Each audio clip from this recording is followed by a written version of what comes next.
Welcome back to the Brewer Fanatic podcast. I'm Spencer Michaelis, back again with another minor league edition, joined as always by Joseph Zarr.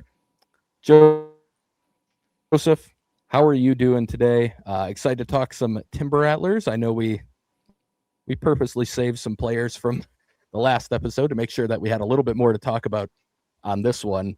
But you looking forward to getting into this, and how have you been? Yeah, I think we have the fortunate opportunity to talk about some players who are now in Double A as well. As we both know that Timber Rattlers struggled with youth inexperience and frankly a lack of high-end talent for portions of the season and pitching staff woes. But yeah, I'm looking forward to talking about the season and reflecting back and realizing they actually had a decent end to the first half and started the second half strong, even though they tailed off significantly.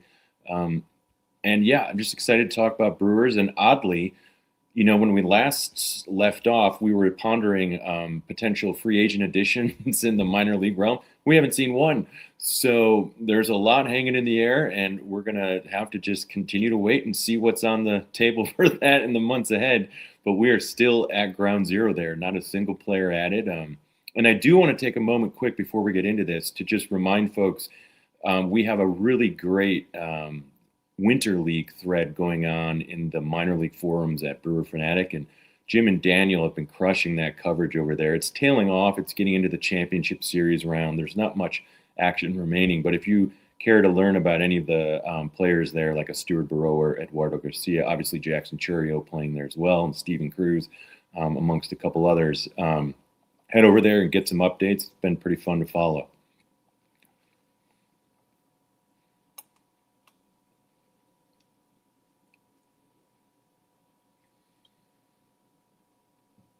Yeah,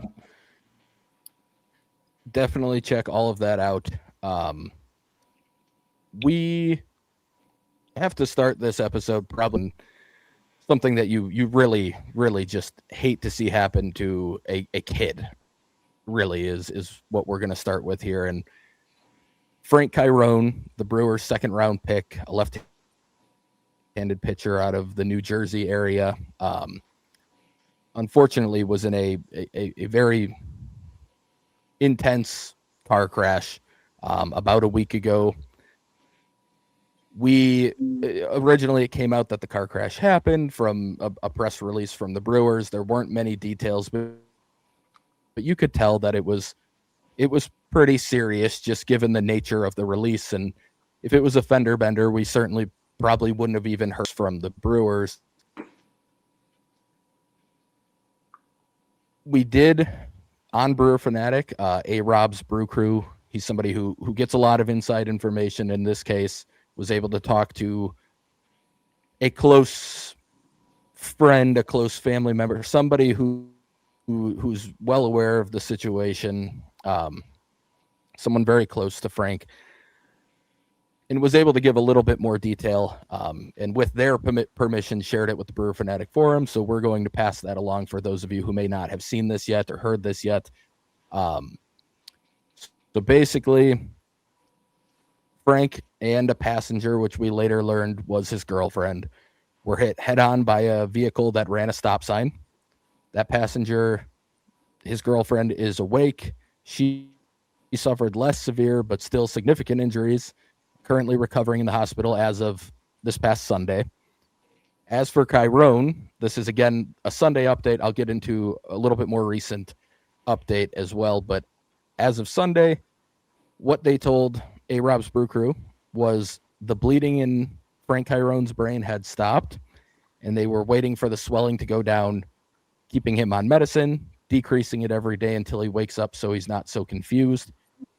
Yesterday, as in Saturday at the time, the doctors said they're very optimistic and how they think he's going to have a full recovery. It's just going to take time. They said he's already ahead of the game, breathing a lot. He was starting to open his eyes a little bit. And then from the person who was speaking to A-Rob's Brew Crew just said, we just need our boy to wake up. I know that he couldn't wait to go back to Arizona. I really hope he gets back to himself and back on the mound one day. The more recent update, which happened around a day ago, a little bit longer. More positive news to share from the same individual. So he's making good progress. He attempted to speak yesterday, which was a couple days ago, for the first time since the accident. He's moving around in bed without much issue, and he had stood up for the first time the day that this second update was shared. So, first of all, it sounds like a lot of good progress is being made in the first week or so since this happened, but very clearly, this was a major, very scary and intense situation for, again, as I said before, this is a kid. I mean, as a coach at the college level, this is the age of kids that come into the program, and I know those kids, and like those, they mature a lot during college. They grow up a lot. They go through a lot of adult types of situations and learn a lot. But like when they get into college, those are kids who just are still very full of life and have a lot in front of them. And to see something like this happen, like it really, Brewers aside, baseball aside, like it really hit me just because I work with so many people that age. It's a really, really scary situation. Luckily, based on these updates that we've been given, it sounds like things are progressing well. Baseball is nowhere near on my radar, clearly on pretty much anybody's radar. Now, if the Brewers and Frank Cairone ever get to watch Frank Cairone pitch in their system, that would be a blessing for everybody. But right now, the focus is just hoping that this kid is able to make a recovery, and really, I'm hoping the guy can live a normal life going forward. And it's a scary situation. It's scary for anybody. But like I said, this is a young dude who's right on the edge of starting his professional career, truly starting his professional career. And this is a really tough situation for him. Again, luckily, it sounds like a lot of the current news is positive, moving in the right direction. It's going to be a very long road. But hopefully, I know we both share the same feelings on this. I mean, we just are hoping and praying that Frank Cairone can make a full recovery, and whatever capacity baseball plays into that is whatever. But hopefully we can get him to that point. And we'll certainly keep you updated as we hear more. I would check the thread on Brewer Fanatic because I think that's where these updates are going to continue to come. But yeah, if you weren't aware, that's what's happening right now. It's a very scary situation, but one that seems to be trending positively. And yeah, I'm just, like I said, I mean, even just talking about this is it's hard for me, and I'm just talking about it like this is a family and friends and a kid that are going through this. And yeah, just from my end, I really, really hope for the best for him and all of the people involved, and his girlfriend who was in the crash as well, and whatever may have happened to the person on the other side of the crash, even though they were the ones at fault. Like you don't want anybody to have to go through something this tragic or this potentially. I mean, this was a life-threatening injury. It sounds like we're probably going to avoid that, but we're fully out of the waters. That we're fully out of the waters with something like this. So, from my end, I'm just hoping for the kid to be able to live a full. That's the update, Joseph. Anything you'd like to add on that? And yeah, I just that's really where I'm at right now, and it's a very scary situation. Yeah, and thoughts and prayers with the family, with friends, with Frank, and oh man, I'm a father to a 7-year-old girl and stepdad to a 22-year-old, and I mean it's every parent's worst nightmare. But that news was so great after the nonsense that happened in the immediate aftermath. It's just been so encouraging to hear, and more than anything, we're all just rooting for for the best and for Frank and for the family, and that's really all there is to it. And one day at a time, one day at a time.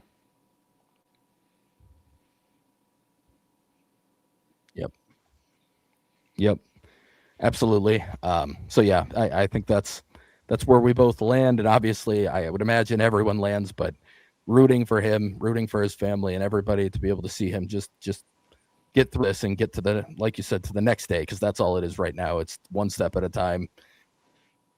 Have a better day than the last if you can, and keep moving. But we're going to move forward and talk some Timber Rattlers baseball, and obviously this is far brought it up at the beginning. It's a good reminder of everything, very intense, but there's a lot more going on in these people's lives, and I think it puts things in perspective a little bit too, just understanding like there's a lot of things that are happening, and some of them we don't ever know about.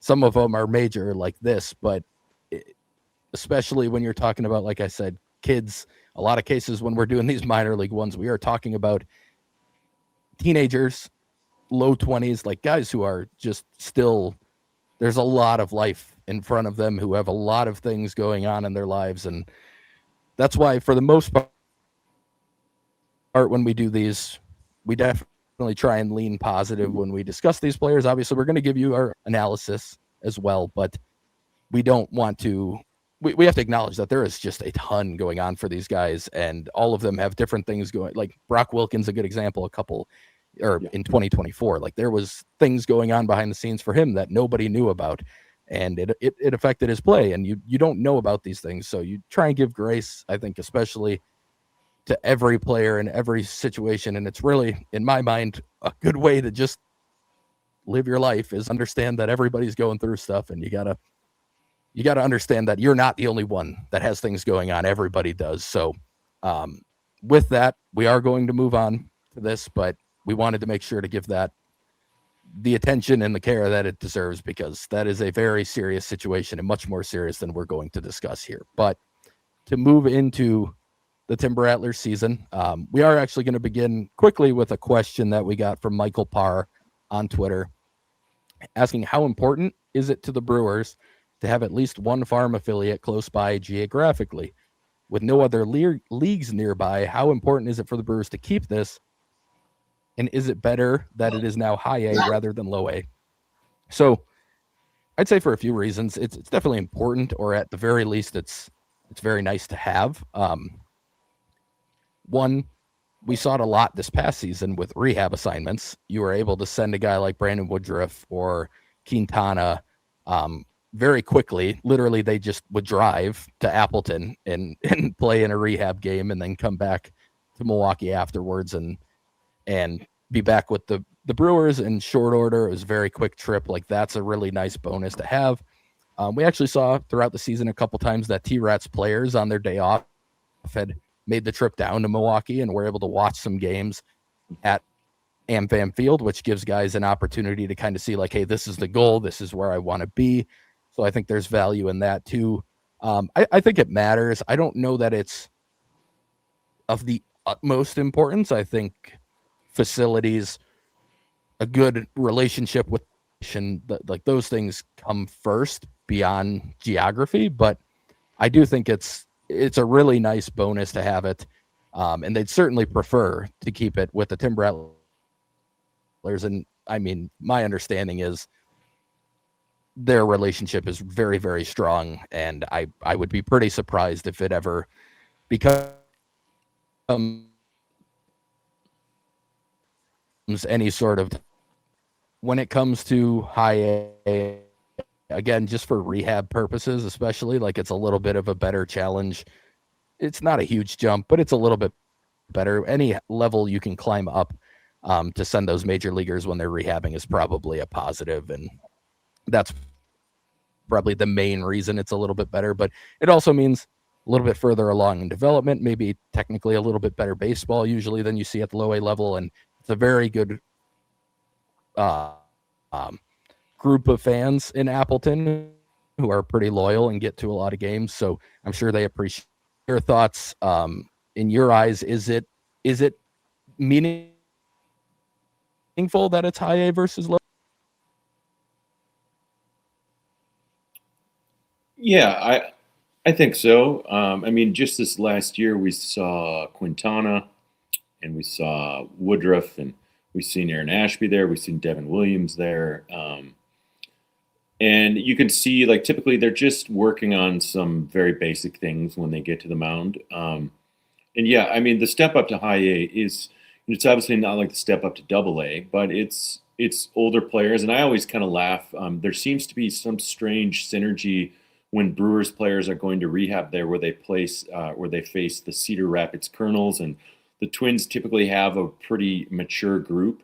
And so that's always a good test, I think, in terms of high A, especially the Midwest League. They're always, they always seem to be stacked with, like, low 20s players that are just chiseled. It's kind of uncanny. And I also think of, it was a few years back now when catcher Alex Hall was called up under an emergency assignment because he was right there to actually serve on the Brewers roster. Do you remember that? That was amazing. And so that proximity does play a part. Not often, obviously, very seldomly, rare if anything, but it does happen. Oh, we have a cat in my lap. Wonderful. But yeah, I think the high A is a nice jump, and I just think the proximity is very, it's very convenient, and they got all those clubhouse upgrades, stadium upgrades. So yeah, it's just a great relationship, great organization. They do great stuff there. Chris Maring's amazing. He's been announcing forever, it seems. Kyle Lovner out there, their post game pods, their entire video package. It's just top of the line for high A stuff.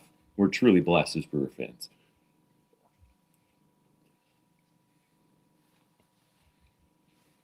Yeah, absolutely.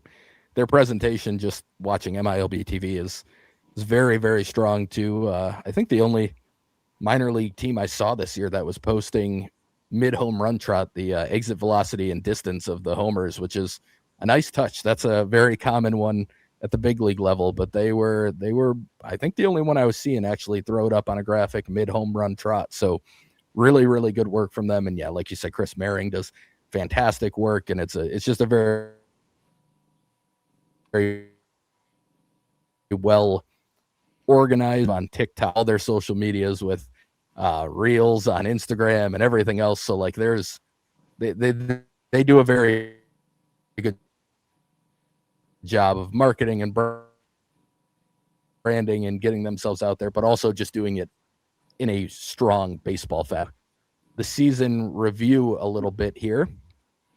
And this was, as you mentioned, the end of the first half is really where you saw the best baseball played from the Timber Rattlers this year. And it kind of reflects in their records here, because they ended up 56-74, did not make the playoffs. Their first half, though, they were 3 games over 500, 34-31. They were 5.5 games back. They weren't all that close to getting into the playoffs, but they finished strong. They played well in general in the middle of the season. But outside of that, it was a bit of a struggle, and that began in April with a 9-14 record right off the bat. Pretty decent May, got themselves back close to 500 with a 15-12 record. They were 24-26 leaving that month. They started June well, which is where they ended up going to 34-31 before finishing June on a 2-7 stretch to begin the second half, which meant they ended up 12-12 for the month, but they had started 10-3 or 10-5 actually. So they were playing very well, and then they just had a real struggle to start the second half. Leaving June, they were 36-38. July, a 9-15 month, so they end up at 45-53. August followed that up with a 8-18 record, made them 53-71, and then a 3-3 September leads to that 56-74 record. So interestingly, when we get to the players on the position side of things, their worst record came when they probably had the most exciting players on the roster. At least the very tail end of that that bad stretch was when they really had like a very exciting lineup out there, which is a good reminder that, first of all, in the minor leagues, there's a lot at play in terms of guys moving up and down, especially if you are losing a lot of pitching moving up, or you have injuries on the pitching side. You can have a fun lineup, but it doesn't mean too much if you're giving up a bunch of runs. But the second half in general, they went 22-43, 16 games back. Very, very poor second half. It was an interesting year, Joseph, and interestingly enough, a couple of their coaches actually ended up getting poached. We mentioned this last episode. Their manager, Carlos Estevez, ended up getting poached by the Nationals. He's their third base coach moving into next year. And then Michael O'Neill, who was the pitching coach for the Timber Rattlers last year, he is now in the Mets organization. I'm not entirely sure on his title. I believe he moved up a level or two into a pitching coach role. But those two both were grabbed by different organizations, and both of them were very highly viewed within the Brewers organization. We've both heard interviews from the two of them with Chris Merring. Very well spoken, very clearly understand the game at a high level, and both are guys that the Brewers will probably miss a decent amount moving forward. Now, we will see what this ends up meaning. We threw out last episode, Stanley could move up from low A to high A and end up being the manager there, and that could cause another trickle-down effect to low A. Maybe they'll go outside the organization. That seems unlikely, but you never know. But there are some spots to be filled at the lower levels that could end up causing different promotions or whatever within the organization. That'll be an interesting kind of, along with all the minor league signings we haven't seen yet, a couple of things to watch as the offseason is, frankly, not that far from being over. We're only like a month and a half or so from spring training. So there's a lot of things that kind of need to fall into place still. But Joseph, just to kind of recap this season from your perspective and get into some of the coaching stuff, what did you see, obviously watching them very regularly, and just how the flow of the season went? And then your thoughts on Estevez and O'Neill as well as they move on to a couple different organizations. Yeah.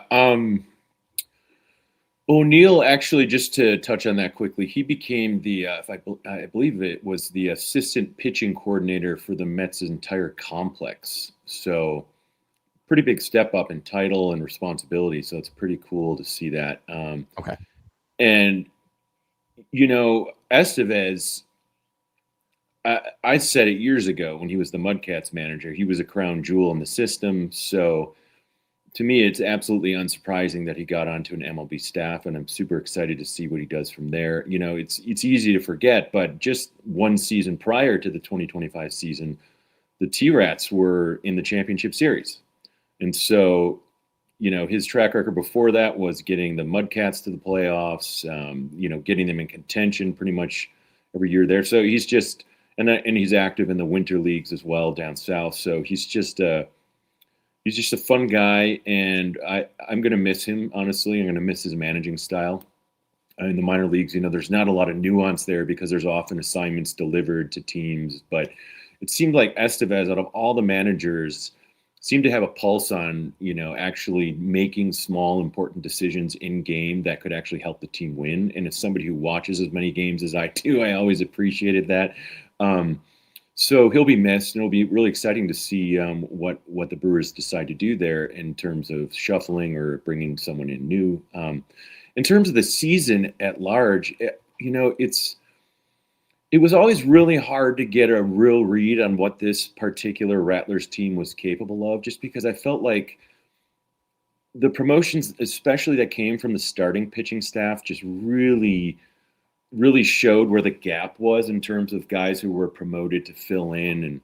And then the bullpen just really took a lot of hits. There was some regression from a guy like Aaron Runn, significantly so too much that he was released ultimately. And then, we're going to touch on Yerlin Rodriguez later in one of our tiers, but, there was a point in the season when they were relying on Jack Seppings as a setup, and Rund, who was very 50-50 as his kind of season and career got away from him. And then Yerlin, boy, as you know, you never know what's going to happen there. So a lot of those games felt like they were in contention late, and then they just gave up 4 to 8 runs, honestly, and it was over. They just didn't have the horses to kind of catch up at that point. And then by the time the talent got there, well, Dingus was injured, and, Madi was absolutely tearing the cover off the ball, and it was clear he was on his way to Double-A, but Luis Pena struggled mightily. Adam Shevsky, I felt the swings were good, and the contact was solid, but he just wasn't really getting luck for some reason when he was, after his promotion. Thankfully, his AFL put all any concerns there. Not that there were any here from you, but put that to rest. But even though the big names were there, they just couldn't get any momentum, and it felt like it was one of those classic seasons where, in a game that maybe the pitching was good, the bats were silent, or in a game where the bats were good and they were all dialed in, while the bullpen fell apart. So it was just one of those seasons, and it happens. And unfortunately, it was by far the worst season in the entire Brewer system. But, it didn't mean that there wasn't enjoyable games. I still look at that series to start the second half in Michigan there against the Tigers affiliate there, West Michigan. I'm having brain farts. I'm pretty sure it's West Michigan. Correct me if I'm wrong. But even though they lost the series 1-5, it was a highly entertaining series, highly entertaining.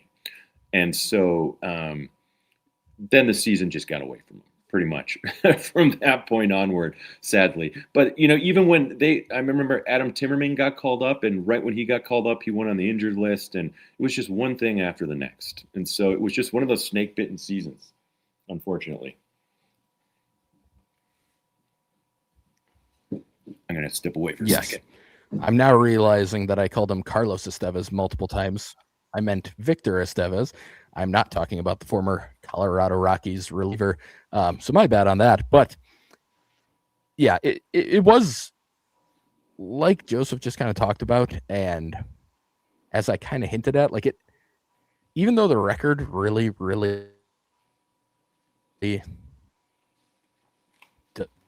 does not look good in the second half, they were still an entertaining team to watch day to day. It was a team that I wanted to turn on and watch their games and see how things went, and watch the players on the field and understanding that there were holes in the roster and that there were certain things that were going to make it difficult to win night in and night out. But it was still a very entertaining team to watch, even despite that. And like you said, that series with the Whitecaps is a good example. Like, we saw Marco Dinges hit a couple homers in that series, and they were playing pretty generally good baseball, but it just didn't play out in terms of wins. And then, as you mentioned, I think the relievers, you'll notice when we get to the pitcher portion, there's not a ton of true relievers on our list, at least in the true tiers of relief options moving forward as big league arms potentially. They just had some struggles, and they had a kind of a lack of arms. And as you hinted at, Joseph, like a lot of the names that were in their bullpen we've talked about in the first episode as part of the releases, or even maybe a minor league free agent or two, but mostly a lot of guys that they moved on from as an organization because they just didn't perform or work out how they were hoping to see them work out. So that can move us into the position player tiers, because I think this will be a little bit, we promised last episode to focus more on Mate and Pena and Dinges in this episode, and we're going to do that. So we got a bunch of questions on those three. We probably won't talk as much about Adam Shevsky because we mostly covered that one in the past. And then we have a couple other guys that we're probably going to save most of the talk for the Biloxi one, but we'll get to those when we get there. But similar to the Mudcats, the top two guys on this tier list are the superstar potential Jesus Mate and the star potential Luis Pena. And we got a bunch of questions on those two specifically. So we're going to start with the Mate specific ones, and we'll move into a couple others. If you're watching on YouTube, I would love to pull up the stats for you like I have been most of these episodes, but it is causing way too much issue for my internet at the moment. And if I pull them up, there's no chance you're going to be able to see anything or hear anything correctly. So we're just going to have to do without them on here right now. But I'll try and look at some of them and at least list some of them off as we go through it. But either way, just from a process standpoint and everything else, we've got a lot to talk about with these guys. So starting with Mate, I want to go through the questions first, and then we can add on to anything that we want to talk about here. But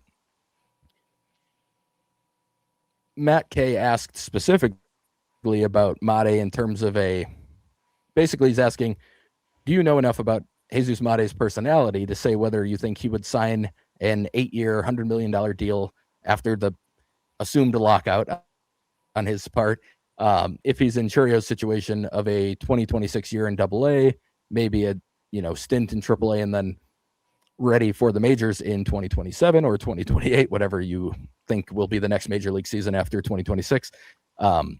Or if Cooper Pratt is playing shortstop, will he be willing to play second base or third base, or will that be an irritation? So to quickly touch on the second part, all accounts, everything I've heard and seen and witnessed with Jesus Mate is that he is not someone who's going to complain about playing another position or have any issue with it. He is a super competitive guy who wants to win, and he's talked about that a lot, and he shows it when he plays. It was impressive to watch him.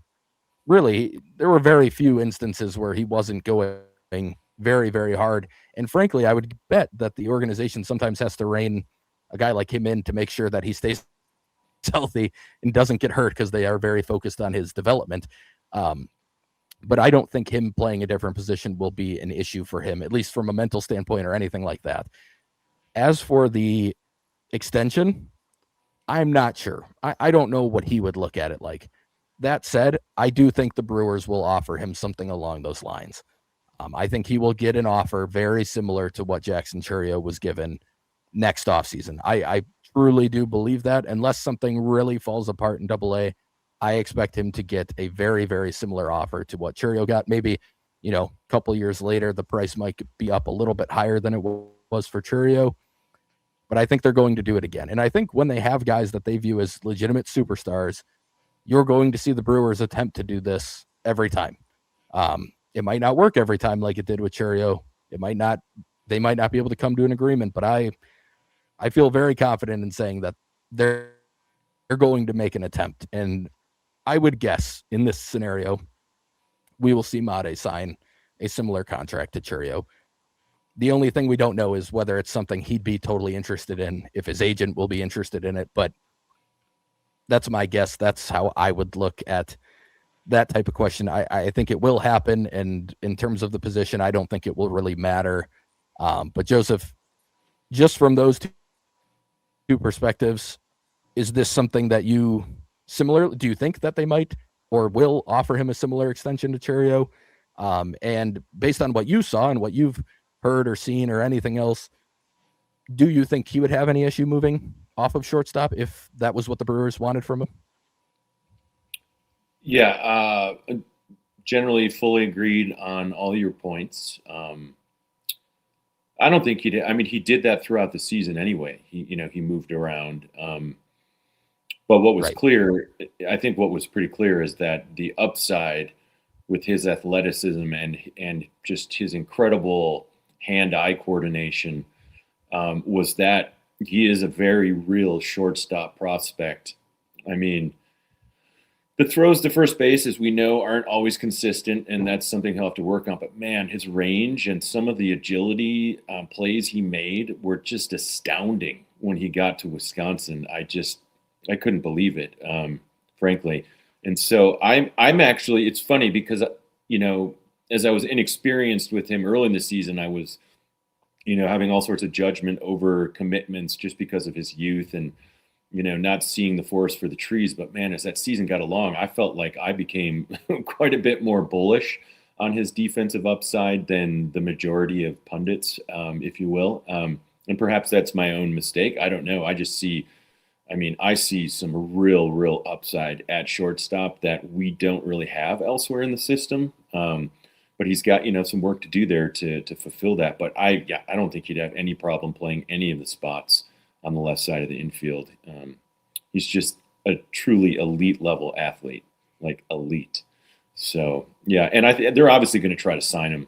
I mean, will they take it? I don't know. The current Mizorowski situation tends to, leave like maybe he will, maybe he won't.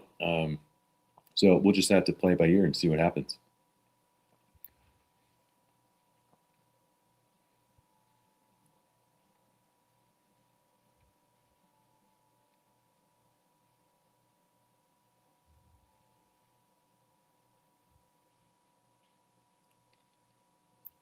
Yep. 100% agree with you on that. But let's talk a little bit more about Mate. I mean, that's the only Mate specific question. We have one regarding him and Pena. This is a guy that I'm with you. Like, I think the defensive upside is higher than anyone else on the infield. right now, I would put Cooper Pratt as a clear higher floor. Is a guy who I think could be a borderline plus defender in the big leagues. But I think Mate has the upside to be a plus defender at shortstop. Now, there's a wide gap right now. Not as wide necessarily as I think some publications have it, but there's still a long way to go in terms of just consistency, especially with the throws, as you mentioned. But at the same time, like this is a 17 and 18-year-old. That's not a surprise. That shouldn't be a surprise. I also get why people would have hesitancy though. Like you don't know for sure that it's going to develop. I think it's going to. I know you obviously also think it's going to.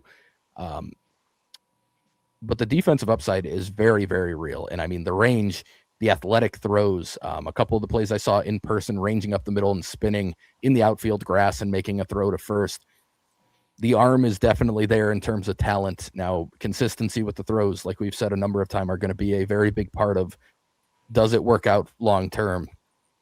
But I think the defensive upside is as high as anything. And the thing is, the bat is what everyone was excited about coming into the year. That was the defense wasn't.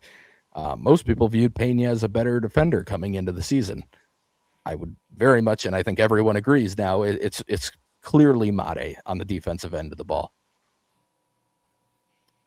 But we haven't talked about his bat hardly at all to this point, and we are talking about an 18-year-old who, between three levels, technically, really two for the most part, posted a 128 WRC plus. He walked 13% of the time and only struck out 20% of the time. Whiff rate, only 23.9%, well above average. He stole 47 bases. He only hit 6 homers, but the power numbers are going to be there longer term. He had 6 triples. He had 28 doubles, ton of extra base hits. His 90th percentile exit velocity was 105.2. There is so much to like about his profile. He does not chase. He doesn't whiff much in the zone. It wasn't like the data he had in the DSL was otherworldly, like no one had ever seen it. It was not quite that level as he moved up in terms of like compared to his peers. Obviously, it wasn't going to stay the same in the DSL, but compared to his peers, he fell back a little bit closer to like the very good hitters. But a lot of those guys don't have the batted ball data that he has in terms of how hard he hits the ball. And almost none of them are switch hitters and have the batted ball data that he has. And the thing with him is that he did it from both sides, and everything lines up. The swings look good from both sides. Like he's a legit switch hitter. He's not a guy that you should have to worry about moving to one or the other. The speed's going to obviously be completely too neutral. That doesn't matter. But there's legitimate potential for plus or better tools across the board for Jesus Mate. You couldn't even actually say that for Chourio because Chourio lacked the arm. You could say it about everything else with Chourio. Like there was every other tool you could see plus or better across the board down the line. But with Mate, he's a switch hitter with all of that, and it's all the same for both sides. And he's got the arm, and he's playing Chourio. We're probably going to see more in center, I would guess, moving forward. But right now, Mate, if he sticks at short, will be playing a super premium position. So for me, and this is a crazy thing to say, but I view Mate a slight step ahead of where Chourio was at the same time as at this stage of his career. So there is so much to like with Mate, and honestly, the only holes you can really nitpick are he probably got caught stealing too much. I don't know that he has fantastic base running instincts yet, but that is something that he'll learn as he gets used to better pitchers and better moves and all of that. And then the arm consistency is really the one thing that we'll have to see cleaned up. But this is truly, truly an elite prospect that the Brewers have found for a very reasonable price in the international. I mean, even everything, I am not willing to rule out that we see him in 2026. Do I think it's especially likely? No. But I think it's possible. I think there's a very real possibility of it. So, yeah, Mate is, for me, one of the, if not the best prospect I've seen in the Brewers uniform, and that includes Churio, which is saying a lot. Joseph, I just rambled about Mate, but what are your thoughts on him just generally? And I mean, do you see him at that level? Do you see him as a guy that could potentially surpass what Churio showed as a prospect? Oh yeah, 100%. And as you know, I watched both of them. I mean, the other, you haven't even touched on it yet. He's a switch hitter. I mean, he's just got he's Churio. He's a straight line runner, right? He's not as twitchy. Mate is both. Like, he's just so twitchy. It's unbelievable. Like, his cat-like reflexes, and you see it at the plate too. And yeah, to your point on the defense, it was just, as the season wore on, I just fell in love with the kid. I did. I mean, he has that it with a capital I and a capital T. And the other part about it is like, every level up, he seemed to step up even further. Like, he just did. Like, you saw more maturity, you saw more of that potency shine. And it was hard to not leave that season just dreaming, absurdly irresponsibly. And so, yeah, Yep. I personally have never watched a Brewers prospect through a season show me as much as he did. I just haven't. And man, he's electric. He's absolutely electric. And the thing that's great about it, honestly, is that I feel like, seeing the patina kind of dull a little bit in the national prospectus kind of prospect sphere, not a lot, but like, he fell down to like 3 to 5 range in the overall. I was like, great. Perfect. Leave him there, because he's our little superstar secret. Obviously he's not a secret, but man, he just has so much it and wow factor to his game that you can just see it. And it's not there yet, but man, the flashes are so incredible. And when he hits a ball, like when he really levels it up, it's just smoked. Absolutely smoked. And he does it to all fields. Oppo just blasts it. I mean, it's incredible. Both sides of the plate. And again, that defense at short, man, I totally agree with your take there too. Cooper's floor is higher. Everyone sees him as like the MLB shortstop. But man, if you want to talk about pure upside, raw upside with just like untapped superstar defensive potential, he has that too. Like, it's there, plain as day. It's crazy. I'm just so excited for what we might see in 2026. And yeah, I don't think it's unreasonable, to dream on, hey, maybe a September call up. I don't know. He's that good. He's absolutely that good. And with one off season with the strength and conditioning program, if he stayed stateside, like, I don't know, it could happen. Likely, I don't think so, but is it out of this world unlikely? No. So it's going to be a fascinating season.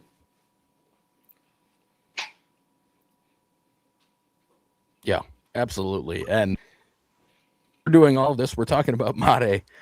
And prior to being promoted to high A, you probably would have said that Luis Pena was having a better season between the two of them.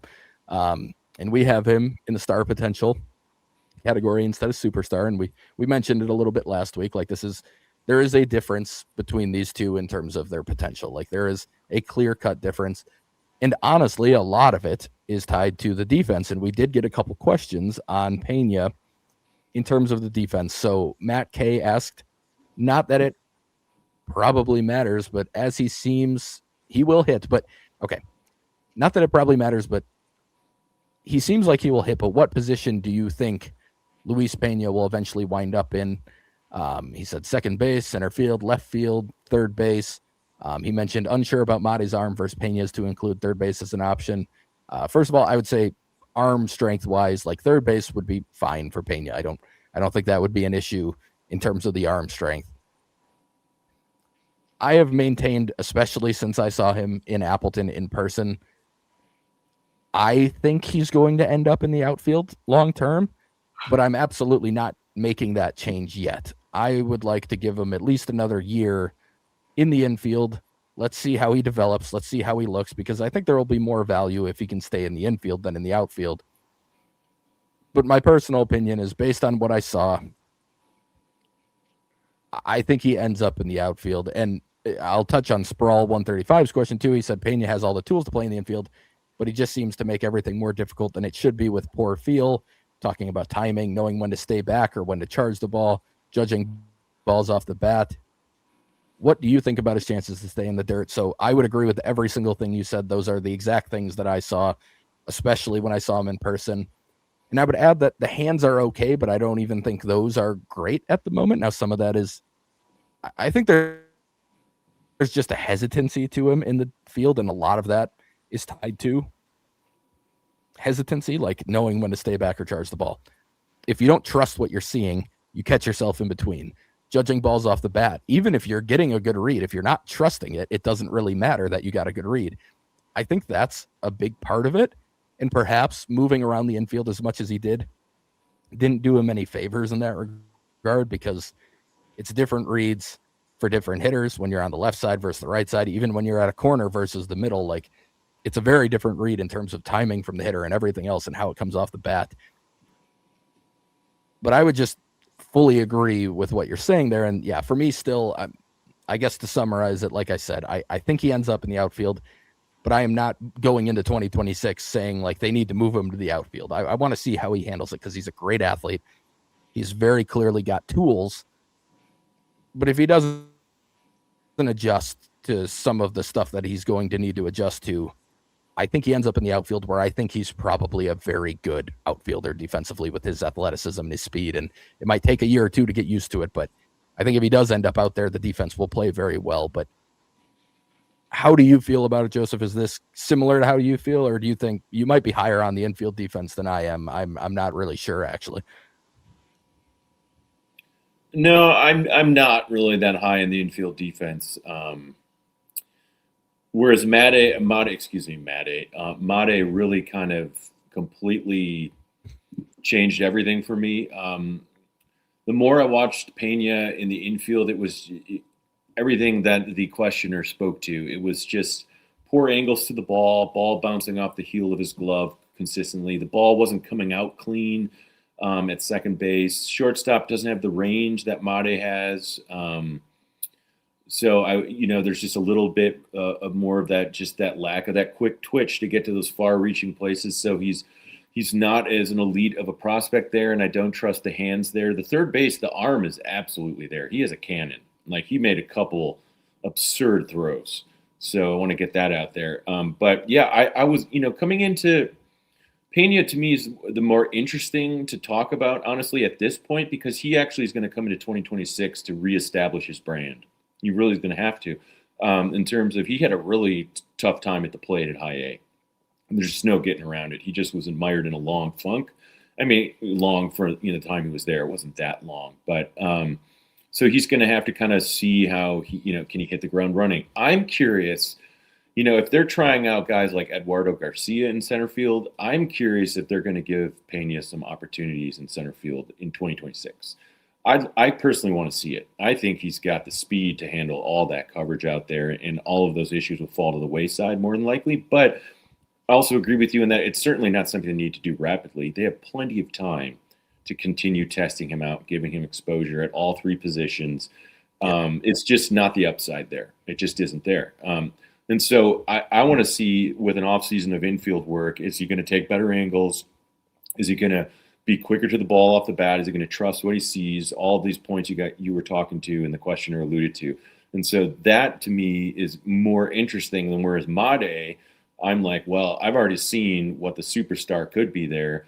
Are we going to see that in AA to start the year? And then is he going to get to AAA by midsummer? Those are the things I'm interested there. With Pena, I'm looking for legitimate improvement across the board. And then, the bat's going to play. I think we all know the bat speed's elite. He's got an uncanny barrel through the zone. I think it's just going to come around. I think it's interesting, though, when you see a player of his caliber go through a funk like that, it's always fascinating to see how they'll bounce back. And so that's the thing I'm looking most forward to. Yep. Yep. I've talked about it a lot, but when Churio struggled in Double A and came out of it on the other side as a great hitter still, that was honestly when I was the highest on him. Like I needed to see him struggle a little bit and see how he came through it. We actually did see it from Mate a little bit in low A. He had some struggles for a while. He wasn't hitting super well when he got moved up to high A. And the fact that he then hit the ground running in high A, like I kind of already got that from Mate. Like I already know he's capable of doing it. But Pena will be something that's one you have to watch. Like there have been people who just lose their confidence and struggle to get it back. I don't expect that from him, but it's something we'll have to watch a little bit. But yeah, I'm with you 100%. I think absolutely give him some opportunities in the outfield next year at times and see how it goes. That's never going to be an issue. But I'm more in the line of like just make sure that it's not a permanent move at this point. We don't need to go that far. I think you can keep giving him the opportunities, like you said, on the infield, and then go from there in the future. But on the offensive side of the ball, as you mentioned, when he got to high A, definitely some struggles. He actually started great. First at bat, home run. After that, there were some pretty major struggles. I saw some of his best games in person. He hit another homer. He had another double, I believe, in that 2-game stretch that I saw in Appleton. So, like, he was actually playing some of his best ball when I saw him, which was soon after he got called up, too. He really, really struggled. Like, the last 3 weeks of the season, the numbers cratered, just did not perform very well. The whiffs went up, the strikeouts went up. But even on the whole, on the season, we're talking about a 113 WRC plus from a guy who didn't turn 19 until November, so he was 18 the entire season. His strikeout rate was only 16.3%. His whiff rate was very reasonable at 24, very similar to Mate. He actually hit more homers. He had 9 homers, 6 triples, 18 doubles, 44 steals to only 7 caught stealings, which is it's similar numbers in terms of stolen bases, but a much better ratio in terms of the ability to catch or to steal bases without being caught. So he showed a ton. His 90th percentile exit velocity, 104.2. Only 1 mile per hour lower than Mate's. In the DSL, very different story. Pena's was below 100.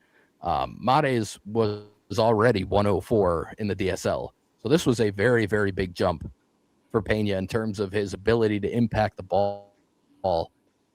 That's what shot him up the lists, and rightfully so, because he was already a great bats to ball guy. He had great speed. Then he shows this power, and he skyrockets as he should. Everything about Pena on the offensive side is intriguing. I think the one thing you have to look at as a slight concern is definitely a swing-happy approach, probably a bit too much chase at this moment. He's not showing it in the whiff yet because he's very good at getting the bat to the ball. As pitching gets better, which we may have already been seeing in high A, they will expose you if you're swinging too often by just not throwing you pitches that are in the zone and hittable. And eventually that'll lead to more whiff, that'll lead to more issues. My guess is that's been a big, big focus of his this offseason, and it's not going to be near the issue that we saw at the end of the season. But I think those are probably, along with the defense, the 2 things you kind of have to watch with Pena as he moves forward. That said, for me, this is still a clear top 25 type prospect in baseball. Another very clear high ceiling major leaguer, not just like he could be a big leaguer, like a guy who, if things click and he finds a defensive home especially, can be an all-star. He still has that type of capability and that type of potential, but he has a longer ways to go. And we did get a question from Peter GB asking, will Pena return to high A? I think that's where we'll see him to begin next year, and he'll have to earn his way to Double A, and it will not surprise me if he does at all. But that's, I think, what we're looking at. I think we see him start in high A and go from there. Quickly, we did get a question from Ostentatious asking about Mate versus Pena. So he says, Mate versus Pena. Pena really erupted at the start of the year, but by the end of the season, sure looked like Mate had separated himself a bit. How would you compare them? I think we both agree on this.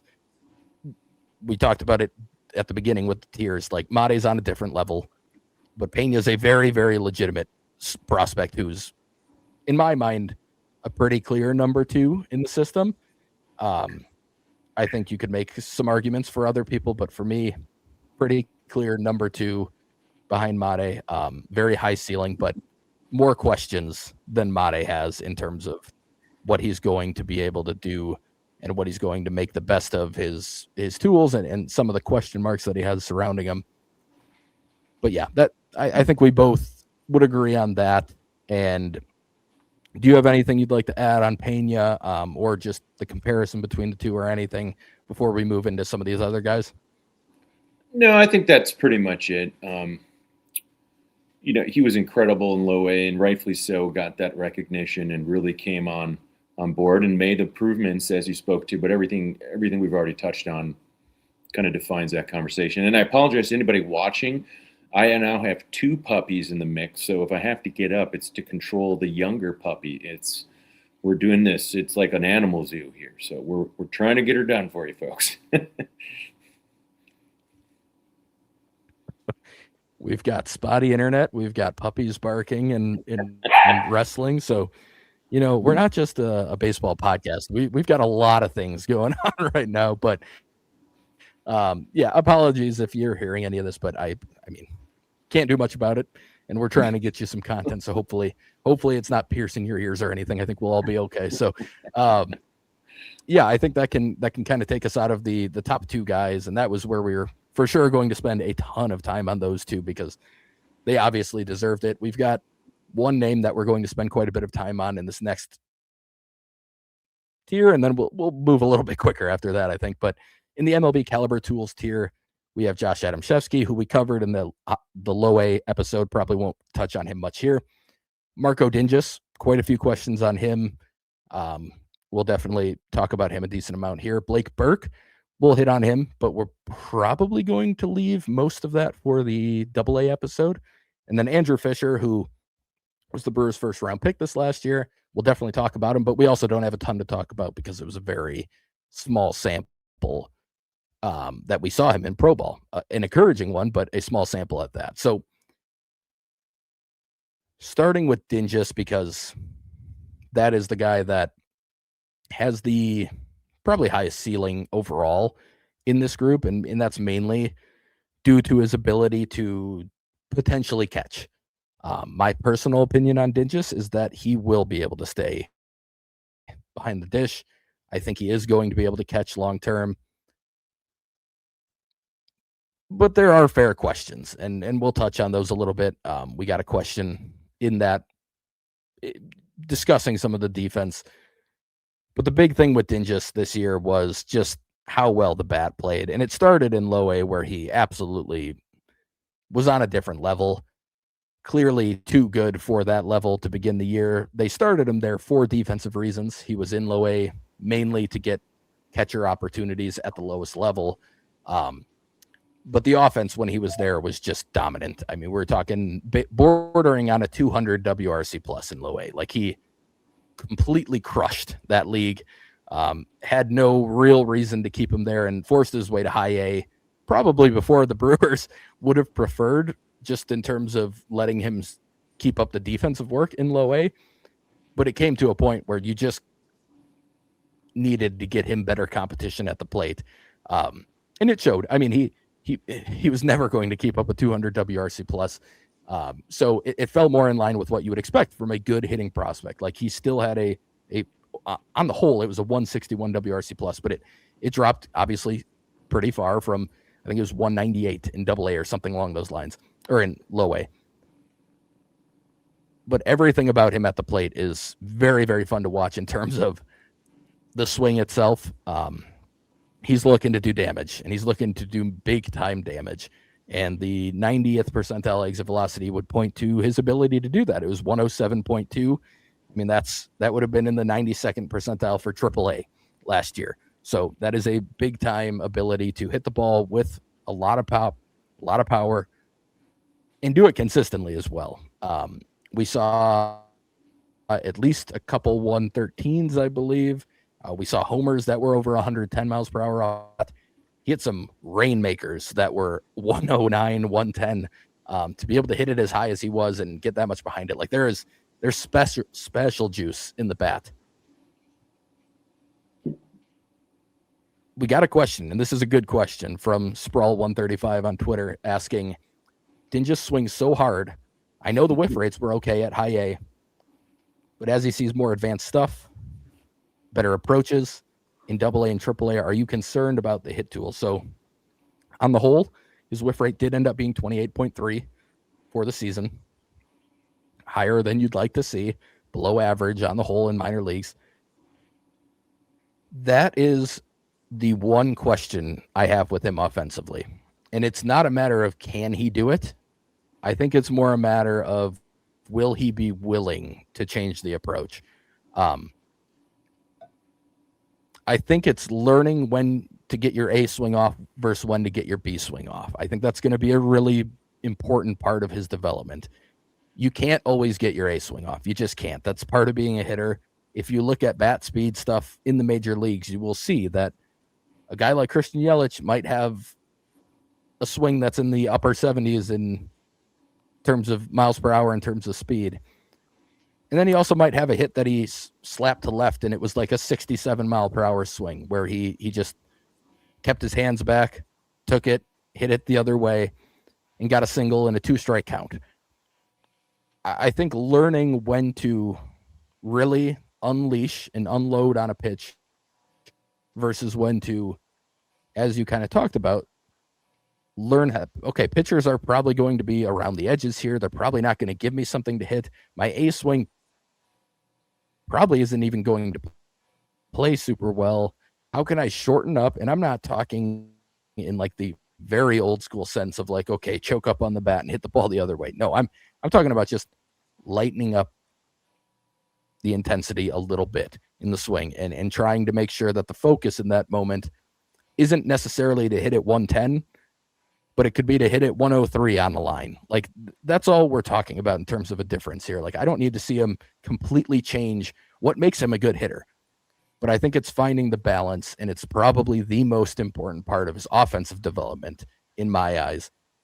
What do you think on that, Joseph? Is that something that you look at and view as something of a concern? And is there anything else in the approach or anything else that you saw that you would see as something that you're really going to be watching on the offensive side of the ball next year? Yeah, he tends to it's an all or nothing approach. I mean, he takes massive hacks.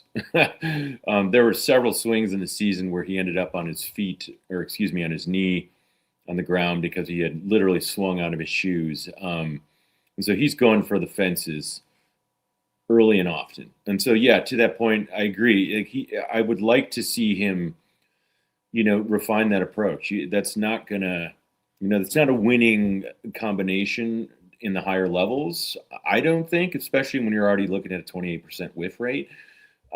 He is supremely confident in his ability to hit the baseball. It comes across in interviews.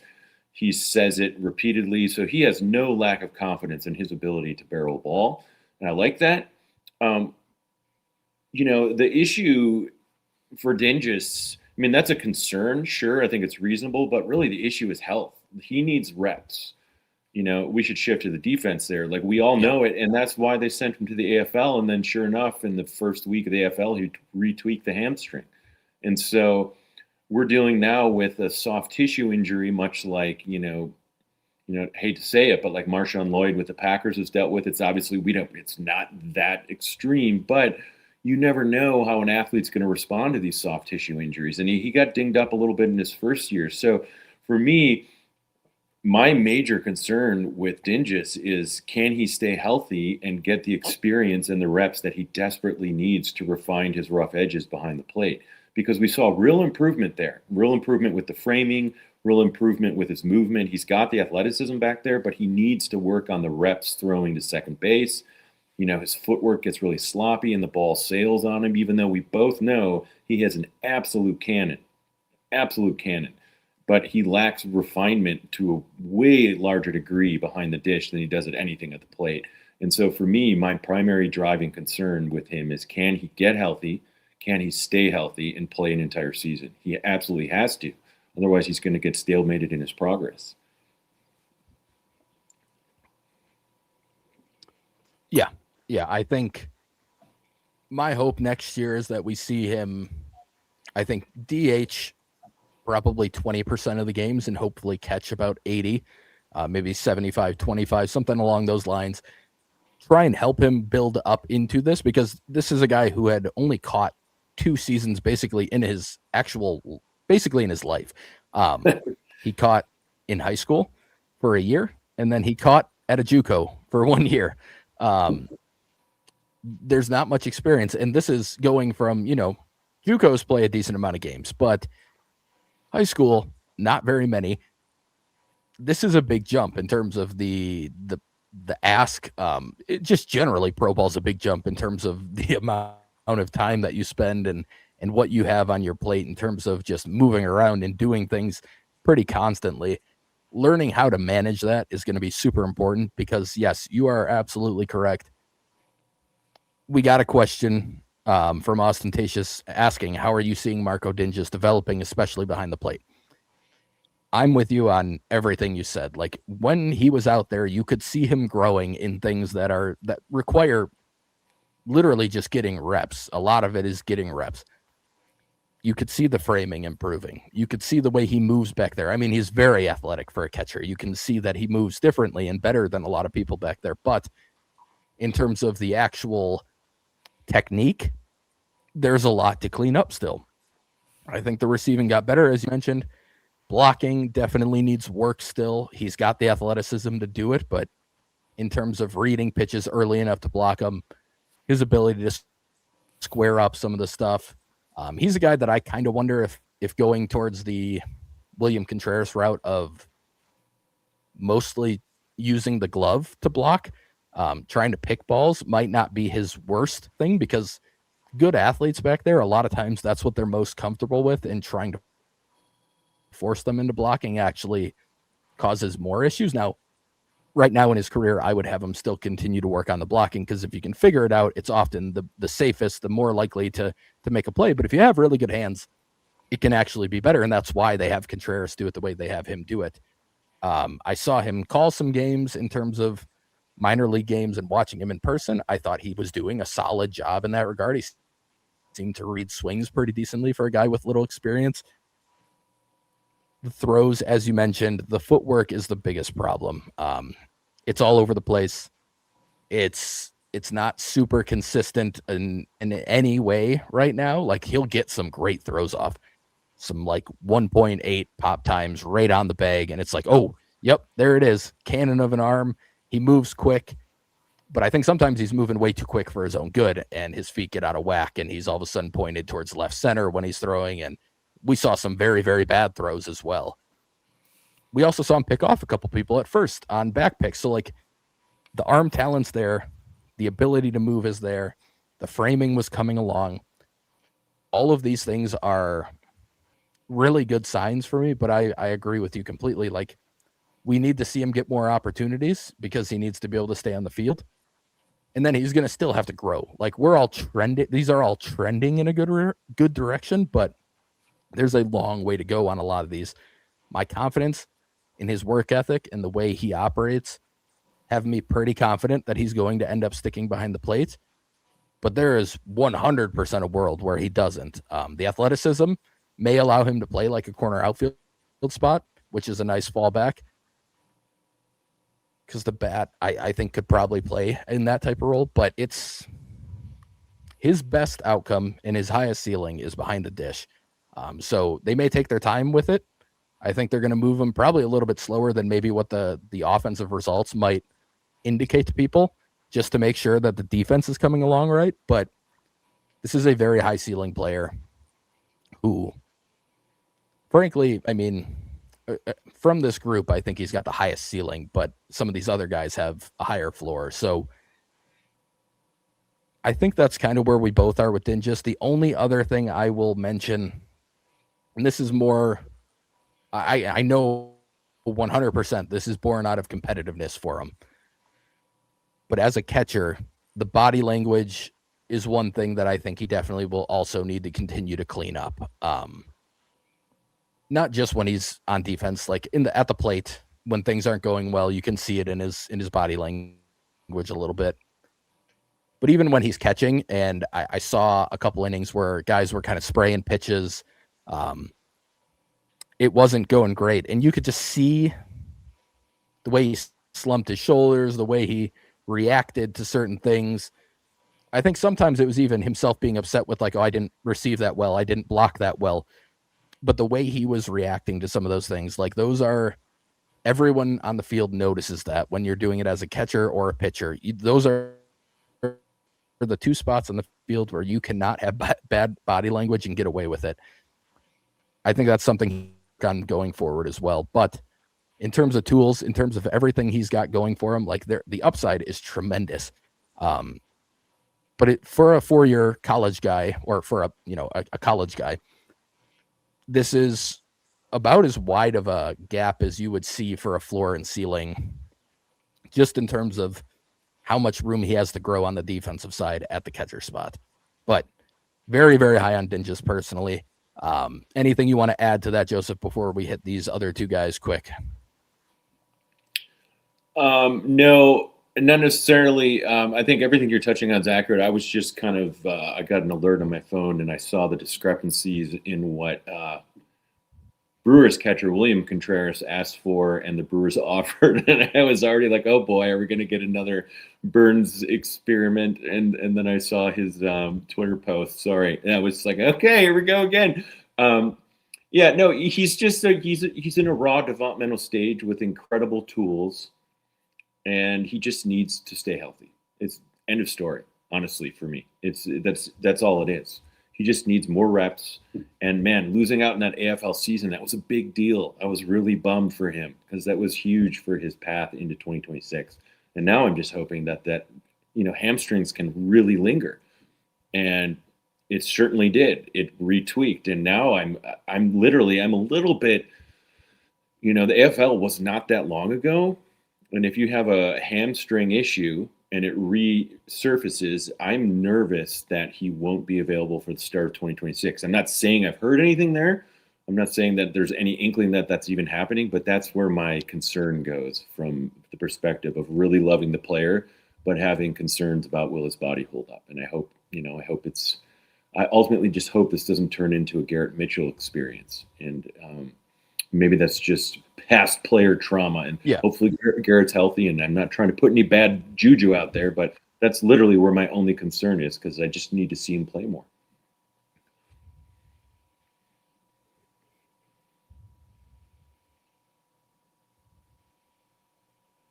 Yeah, I can say for sure right now that injury is not an issue. He is full go. I've seen him taking live at bats on some video that I've seen and stuff. So it won't be the same injury if he misses the beginning of the season or spring training or anything. But you're right, like soft tissue stuff, it can pop up at any moment. So you got to be aware of it, and hopefully he can avoid it popping up again at any point in the future here, or, at least manage it as well as he possibly can. Moving to a couple first base options here and potentially a third base option. Blake Burke, we'll start with him, and we'll keep this one pretty short because, again, I want to hit on him more in Biloxi. That's where we saw the best part of his season. But even in high A, he showed a lot of really good things in terms of keeping strikeouts at a minimum, taking a lot of walks. He hit very well, but it didn't show up in the power department, which was the most surprising part of his, maybe of anybody's early season, was that he was a well above average hitter in high A without the power, which is expected to be a huge part of his game. He got to that power in double A, and that's why we'll focus on him more intently there. But just from his high A time, we saw the glove play pretty well. He's a big guy, but he moves pretty decently over there. I think he can absolutely handle first base. I don't view him as like a DH only type. He's actually a very good base runner, very heads up base runner. I think a super underrated part of his game is that he was stealing bases pretty decently this year. He had 15 steals. Don't expect that at the big league level at any point, but like if he's going to sneak in some steals, that would not be surprising. I think he's really heads up and has a good idea of how to run the bases. And then he had just a good approach. He had a very high ground ball rate when he was in high A. That changed in double A, and the power showed up. He hits the ball very hard. I talked about Marco Dingis's 90th percentile exit velocity being over 107.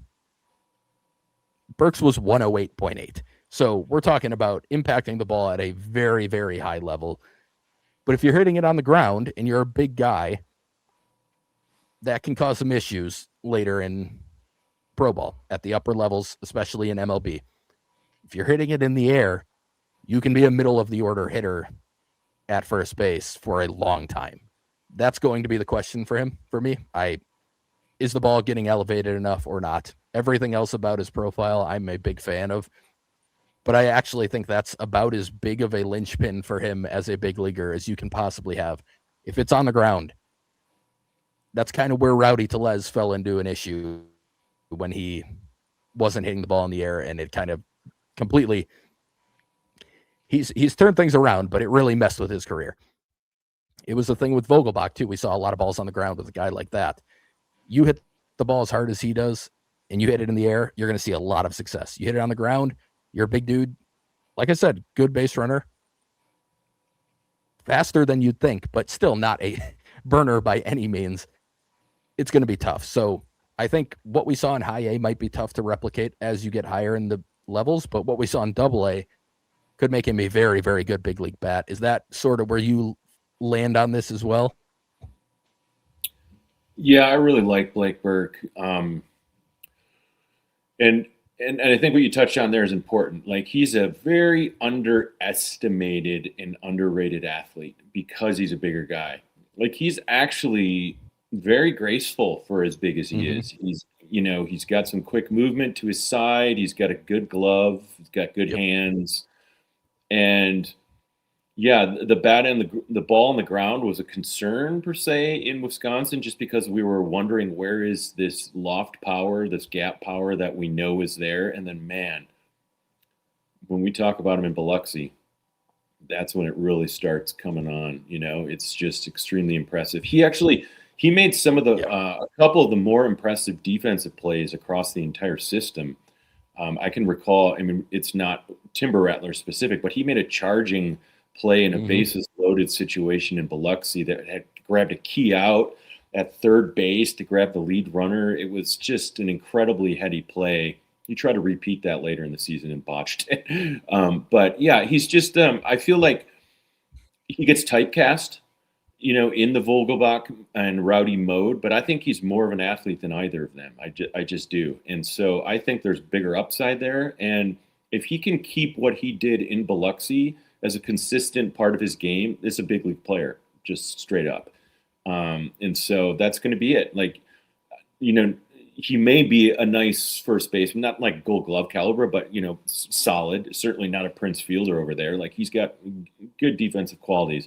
But if he's going to be hitting ground balls, then that's not that appealing. But he gave us every reason to think that what we saw in Biloxi is likely an ingredient we're going to see moving forward. And so I'm pretty optimistic on Blake Burke.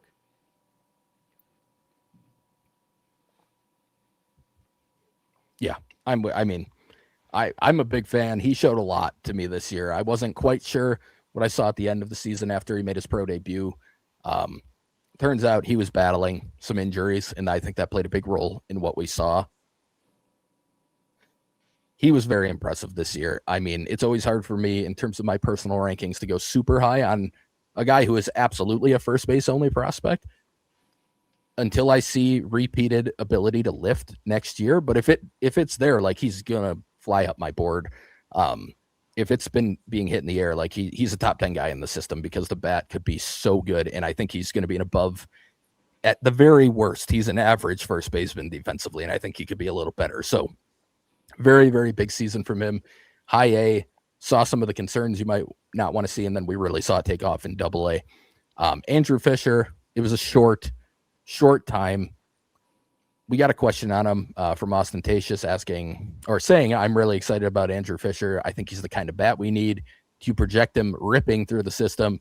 Do you think he can stick at third? In my looks live, so I saw I saw his first game at third base. That was not a great look. It looked uncomfortable to a degree. You could see the arm was there. His arm can play, arm can handle third. He moved okay to his left in that game. I noticed, like, going glove side, he looked decent. Coming in on the ball was not comfortable looking at all. And I think that's still going to be probably the thing I'm most concerned about. But the more I saw of him, I think he can handle it. I think he's ever going to be like a great defensive third baseman? No, I don't think that'll be the case.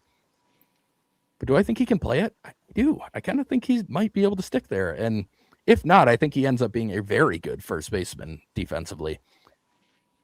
But if he can stick at third, that changes the whole equation for him, because the bat, I like the bat a lot. We didn't see a ton of pop in pro ball.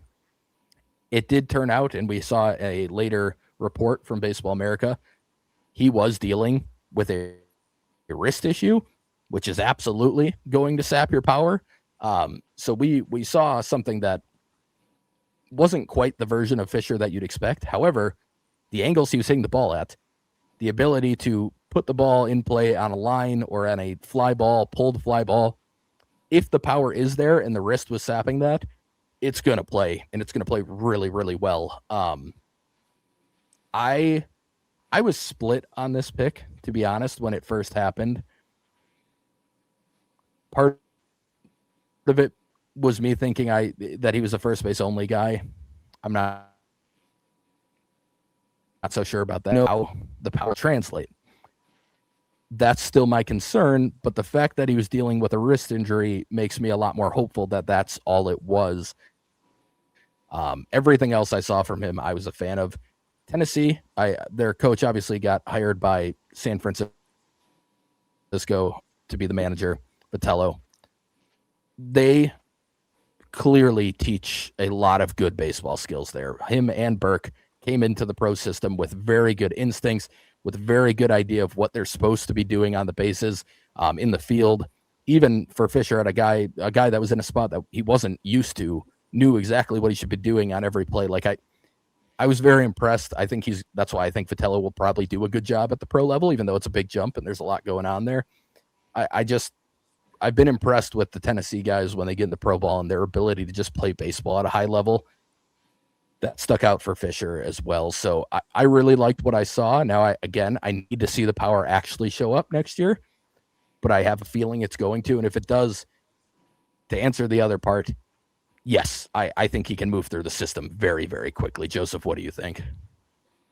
Yeah, I agree. Fancy that. I agree again. For Fisher's brief season, I would say, honestly, for a season that doesn't necessarily pop off the paper, I honestly considered it one of the more impressive seasons across the system. I thought he brought so much more to the game and to the table than any of us were led to believe was there. I saw a guy who's not just a power hitter by any stretch. He's a hitter. Like, he took really smart swings. He battled in the box. Mm-hmm. He just gave a cross gamer in every facet. And I was not expecting that. I was expecting, like, oh, here's a power hitter, right? But no, this is a baseball player through and through. And then the third base work was solid. It wasn't great, but it certainly could play. It's absolutely going to be a part of his game as he moves in the system. And then we learned he had the wrist injury, and we already know he's an A+ human. I think it's just, he's one of the players I'm most excited about in the entire system. And I was kind of the same with you. I was like, oh, it's another upperclassman bat. But yeah, he came in with so many more qualities to his game than we were ever led to believe were there. And I was so pleasantly surprised. He's one of my favorite players in the system, bar none.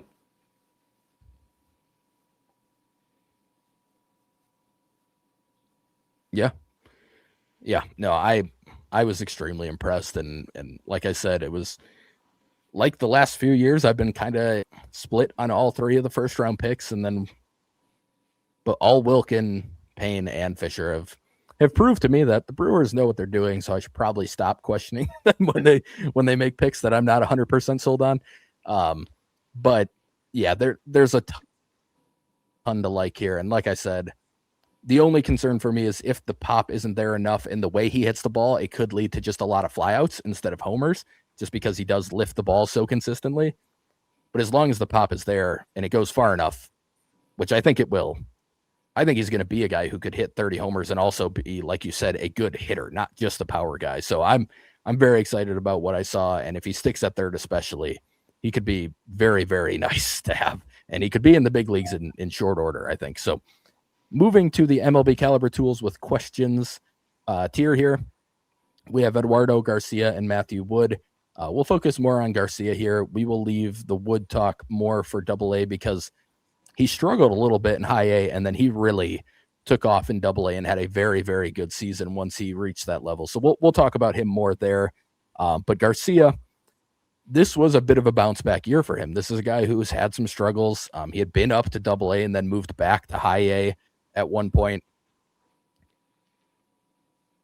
We saw some improvement in things that we needed to see from him. The strikeout rate, as low as we had seen at any point. The walk rate, as high as we had seen at any point, at least in a full season, or a decent sample size, I should say. The whiff rate went down a decent amount this year. We saw him handle shortstop like we'd always seen, but with more consistency. I think we saw fewer errors from him on the infield. The talent's always been there. The glove ability's always been there, but there were some lapses and everything else. Didn't see as many of those this year. And then when he was in center field, he looked the part of an outfielder. He looked the part of a guy who can handle it. Some struggles when he moved to Double A, but most of the season was spent in High A, and I think we saw some good growth. Now he was a minor league free agent that they kept. They were able to re-sign. 2026 will be a very, very, very important season for him. But he brought back some of the prospect luster that he had a few years ago, especially when he first got into full season ball. Kind of what did you see from him this year? And is he a guy worth kind of keeping on the radar? If he performs in Double A next year, is he possibly someone that they consider for the 40-man moving into 2027 in your eyes? To the 40-man, no, I don't think so.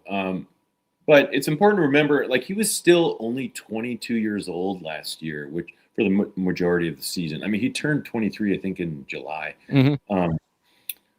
But I think more than anything, what he did, and he's having, it's also worth pointing out, he's having a solid winter league too. And so, I think what he did more than anything last year with the improvements you spoke to is that he showcased that he could be a meaningful utility player. Like, he's no longer just a prospect who faded. He actually showed some improvements because, before last year, if you threw him a slider away, it was almost a guaranteed swing and a miss. And this year you saw him lay off some of those sliders. You also saw him pull those sliders over the fence, which was interesting. He looks fine out in center field. Like, he's just a natural defender. He's had some lapses in the infield in the last couple of years that I found surprising for someone who has such an incredible pedigree defensively in the infield.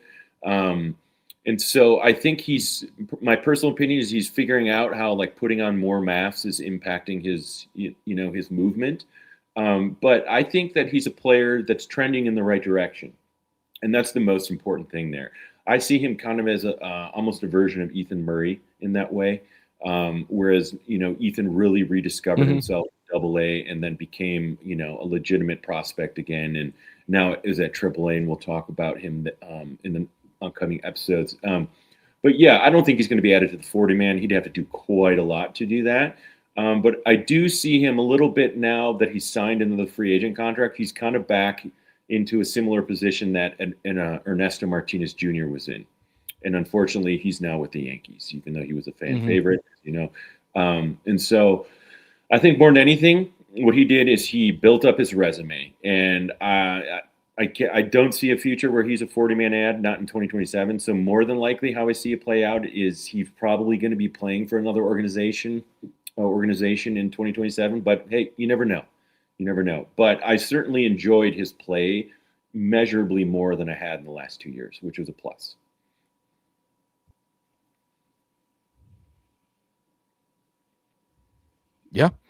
Yeah, I agree. I don't think he actually will be a 40-man inclusion at any point for the Brewers. But if he has a great season and they move him to AAA and he shows something, you never quite know. I mean, they did like him quite a bit at one point. There is prospect pedigree. Feels unlikely, but yeah, my guess would be that you're right. In 2027, we see him in a different organization. But it was nice to see him get some of the prospect luster back and just kind of see him take a step or two in the right direction.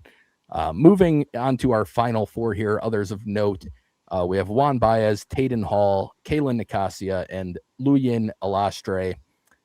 We got a question on Alastre from Cheesehead in QC, who asked, outside of being only one of five, I believe, from his signing class to tally 200 plus at bats above low A, is there anything pop to a fantastic start in low A? Got a pretty quick promotion. I would guess mostly due to high A needs more than them thinking he was ready for the situation in high A. At the time, they were really needing players. He played some outfield when he got there, which really wasn't something at the time he had done much of.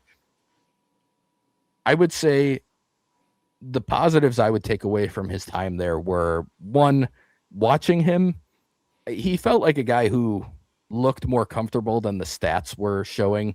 I didn't think he looked completely overmatched in high A, really. I think he was putting up pretty good battles. I mean, even on the whole, the overall whiff rate was only 23%. The strikeout rate was only 18.5%. Like, he wasn't getting blown away. He wasn't just really, really struggling with pitching at that level, but he doesn't have much impact in the bat at the current moment. And he just struggled to find holes. He wasn't really hitting enough. Like, it was a high ground ball rate. We're talking about 51% ground ball rate. So the ideal launch angles weren't really there. I think I liked Alastre. I liked what I saw from him. He's somebody that, again, as you mentioned, he's very young for the level. He was basically 19 the entire season. And he showed some good things. I don't think he's somebody that ever is going to have a super high ceiling. But he showed an ability to play a bunch of different positions. He played a little infield. He played a lot of outfield. He showed some decent base running abilities in terms of like instincts. I don't think he's very fast, just from what I've seen. He's an interesting player who has, I think, a pretty decent approach. He's a switch hitter. He doesn't whiff a lot. Decent line drive rates. There's good stuff here, but I think he's somebody that a repeat of high A, maybe we see a little bit more production and a little more comfortability overall. But I didn't think it was nearly as bad as what the stats would say for him in high A. Did you see it any differently there? No, not really. I like, he's a heady player. Like, you can see why. If you think back to when Arianamo was first brought stateside, they gave him a cup of coffee in high A, and then they sent him to low A. I'm not saying they're remotely the same player, but Alastre, he can play so many positions, and the Timber Rattlers were at a point where they needed help in terms of filling roster spots, and he got the first call up there. And it's because they know he can handle all sorts of duties. He's going to more than likely always be a contact slap hitter kind of guy, and I'm okay with that. Like, I don't need him to be any more than that. But yeah, that's going to give him quite a bit lower ceiling. I mean, that's pretty obvious. But, he's a fun player. I like his movement. He's not like overly fast, as you spoke to, but I really like his movement, if that makes sense. And so, extremely likable player. I enjoyed his entire season, having the first chance to see him since we dreamed on him in DSL and the complex. And so he's going to play a nice role. He's, offensively, I don't know what he's ever really going to, if he can get like those key hits with men on base, but he's more than likely, he's going to be a bottom of the order guy. Maybe top of the order, they'll give him a chance at leadoff, maybe at some point. But I don't think power is ever going to be a part of his game. He's just a smaller guy. But being serviceable in many different areas, that helps any ball club. So he definitely has a role. Absolutely. Juan Baez is in here. A guy that had some juice coming out of the ACL and showed some decent things in low A at times. just didn't have a very good season. Obviously, we're talking about a 51 WRC plus and OPS of 511. The strikeout rate was only 10%. Like he still put the ball in play a lot. The whiff rate was only 17%, but he just didn't show the juice that he's capable of showing. Very high ground ball rate. Not great base running. Defense has been a concern for a while. He had a ton of errors in the lower levels in the complex leagues. He makes some flashy plays, but quite a few concerns with Baez. Kalen Nicasio is a guy that I know Joseph and I have both liked in the past in terms of similar to what I talked about with Alostre, where I think he's a better player than maybe some of the stats might point out. But he still hasn't figured out the strikeouts or the whiffs, and that's still going to be the biggest thing for him moving forward. I don't think there's too much more to talk about there. Like, it was a 42% whiff rate and a 38% strikeout rate. That's just too high. Taden Hall is an interesting one for me. From what I've heard, and this is a guy I've always liked his swing. I've always thought the approach was fine. From what I've heard, he hit the ball quite hard last year. His numbers don't really line up with the stats that he put up. Like his under the hood numbers don't really line up. Like, this is a guy who walked almost 20% of the time. Strikeout rate only 23%, so nothing crazy there. Whiff rate was in a, again, decent spot. We're talking 27%. He hits fly balls most of the time. Playing in a big park in a cold area like in Appleton, maybe that hurt him a little bit. But I think the bat still is something to watch. So of this group, I think Hall is still the one I'd pay most attention to. Now, he's going to turn 23 in a few days here. He's a first base only type for the most part at this point. The bat will have to improve quite a bit, but he's not somebody I can quite quit because he pulls the ball in the air a lot, and he was hitting the ball hard. We saw some 110s throughout the season in terms of exit velocity. Like, I find Hall very interesting, but I'm not sure we'll ever really get to see it play out to the point that I think he's capable of offensively. So, Joseph just rejoined us. Do you have anything you'd like to add quickly on Baez, Hall, or Nicasio? I kind of covered Nicasio's whiff rate still being an issue. Baez just overall really, really struggled this year. And then Hall, from what I've heard and from watching him, like the under the hood stuff checked out a lot better than the overall stats did offensively. Like, he hit the ball hard. He hit it in the air a lot. He pulled it a lot. He walked at a 20% rate. Like, we saw some 110 exit velocities, but is there anything you want to add on those three before we move to the pitch? I had an emergency puppy stuck under my front porch. So I had to go excavate the little man to help him out. I was like, oh dear. Yeah, right. Man, with Taden Hall in particular, man, I always dream on Taden Hall. He's such a good athlete, and I continue to love his swing. And for whatever reason, the results just never stack. And so, man, I just really keep hoping for his breakout. And I still believe it could be there. Maybe that's foolish. But, man, he's such a likable guy.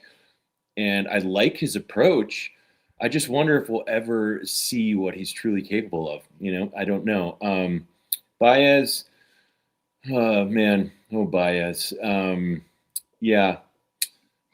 Not much for me to say with Juan Baez, other than those base running issues seem to have kind of lowered quite a bit, which is nice. But I just question whether he's ever going to do anything meaningful enough at the plate. I just do. He had one little week and a half stretch down in the AFL back in 2024, and then since that point, I can't honestly even remember. Has he had even like a prominent game since that point? I don't know off the top of my head. And Nicasio, boy, he really struggled with his call up, and those whiff rates are real. And I, as a player for me, as much as I like him, I just feel like he's still such a raw ball of clay, and I wonder if he's ever going to be able to fine tune his rough edges. And when he went into center field and struggled in the way he did, that was a pretty big knock on the armor there. He never saw another rep there after the couple of those gaffes, and he just doesn't do enough to just be a right field only guy. So I don't know. I have concerns there as well. Yeah. Yep. 100% with you on all of them.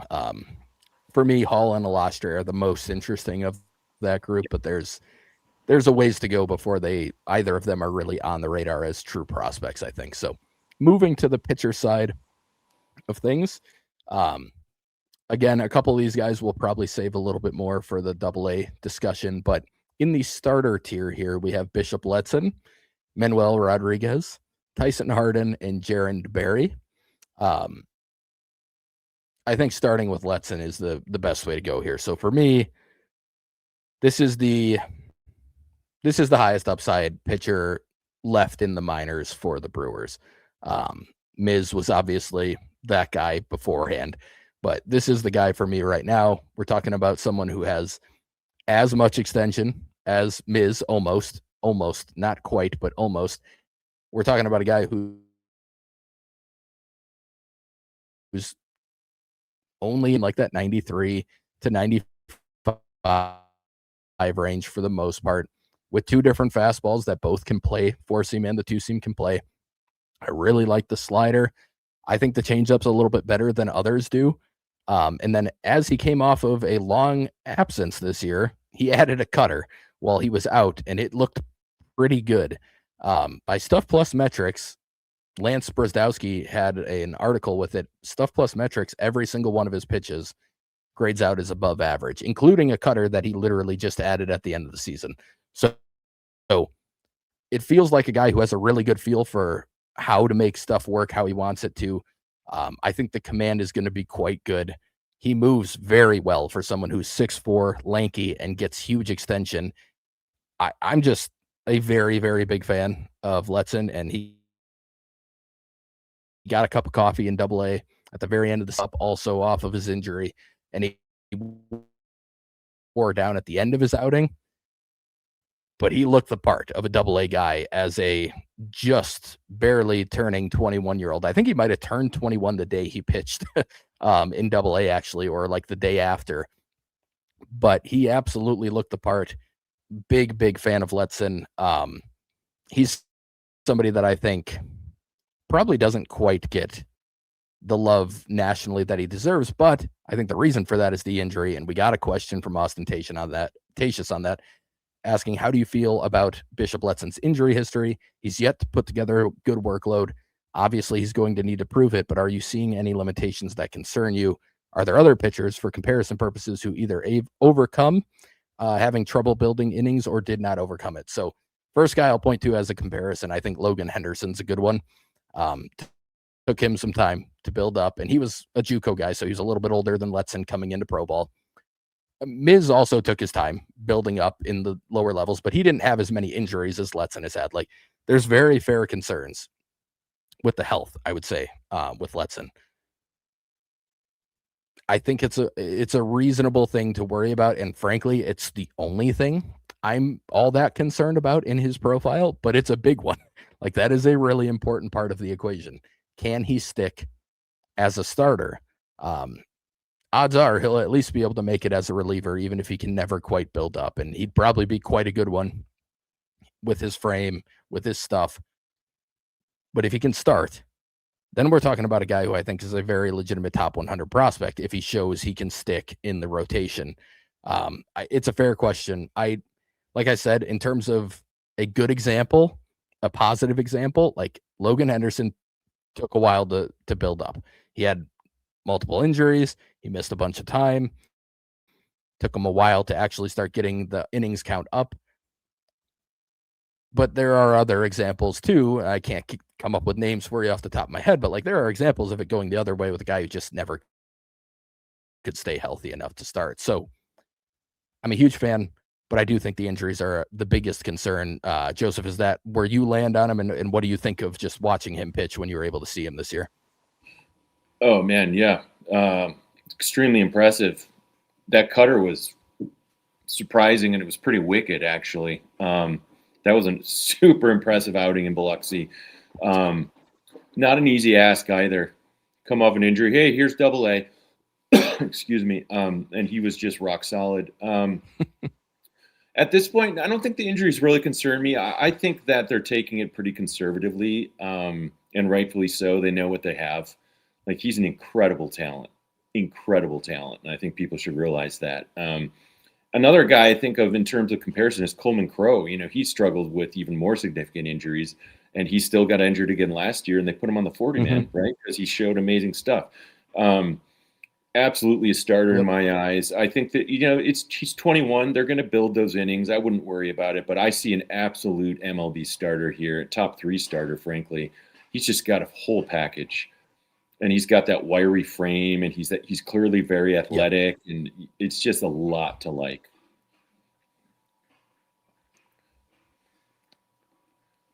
Yeah.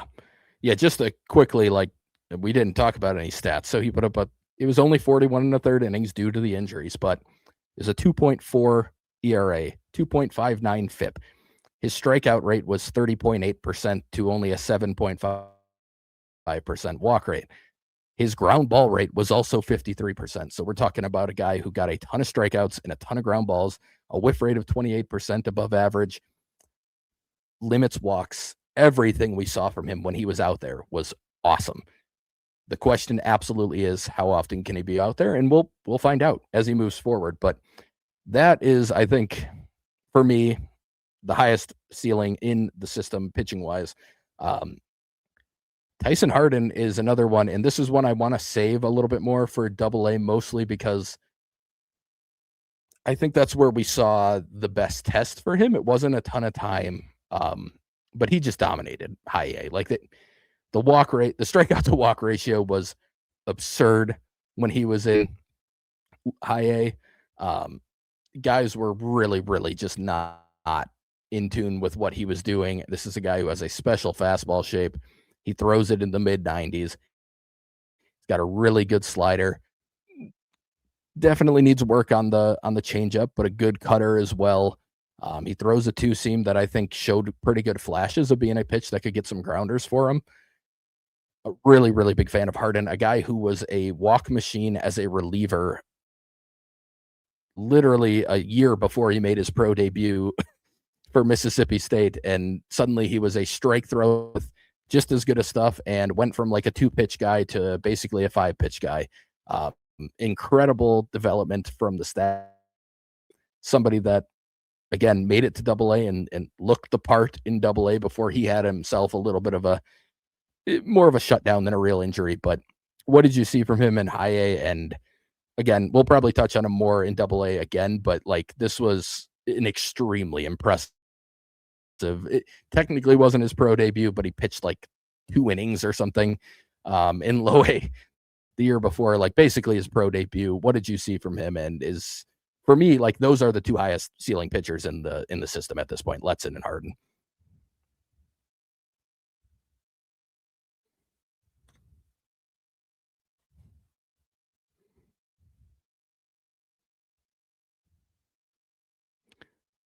You're muted.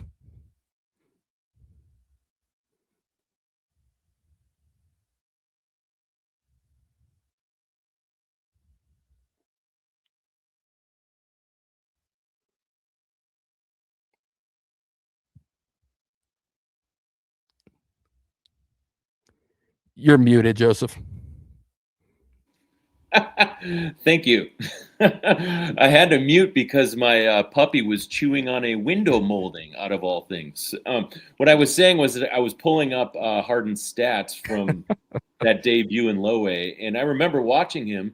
It was only 3 2/3 innings, but it wasn't like, it just wasn't, nothing really popped. He seemed to have some velocity at that point, but he wasn't really hitting the zone, it felt like. But then it's hard to think of a guy who impressed more than anybody in the entire system than Tyson Harden did. I mean, talk about a season. My God, he was incredible. He was a workhorse for Wisconsin. He was a workhorse for AA Biloxi. And, you know, it's an incredible story of development more than anything. As you said, 2 pitches as reliever, didn't really show all that much as a reliever was at Mississippi State, and had, you know, elevated numbers across the board. And then to suddenly come up with a 5-pitch mix And didn't he win Pitcher of the Year? I mean, wow is a way Yep. to put that. And if that, so to also further put that into perspective, if that's what he did in one off season, what are we going to see this year, right? I mean, I think it's reasonable to anticipate that there may be more ceiling there than we're actually even aware of.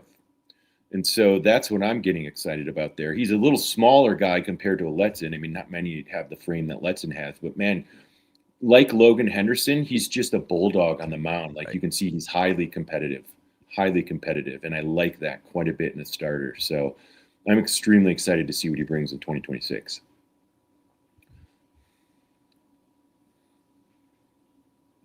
Agreed. Yep. 100% with you on that. He's a guy that I could see in the big leagues in 2026, maybe in a pen roll at the end of the season. Like, the stuff is so good. He throws enough strikes. If he shows that in Double A and moves to Triple A, like, I could see it being. I don't think he probably isn't starting next year at any point, but I could see him being out of the pen at some point just because the stuff is good enough to play in that role. Moving to Manuel Rodriguez, a guy that you're obviously a very, very big fan of for very good reason. Strike throwing machine, walk rate of 4.3% this year. Always in the zone and competing. Very heavy cutter usage. He's only in like that upper 80s, maybe tickling the low 90s at times in terms of velo. And I know you've mentioned that he talked about, or somebody talked about, how this will be like the first offseason he truly trains velocity. So it'll be very interesting to see where that goes. What do you see? What did you see from him, and what could the velo jump possibly mean for him?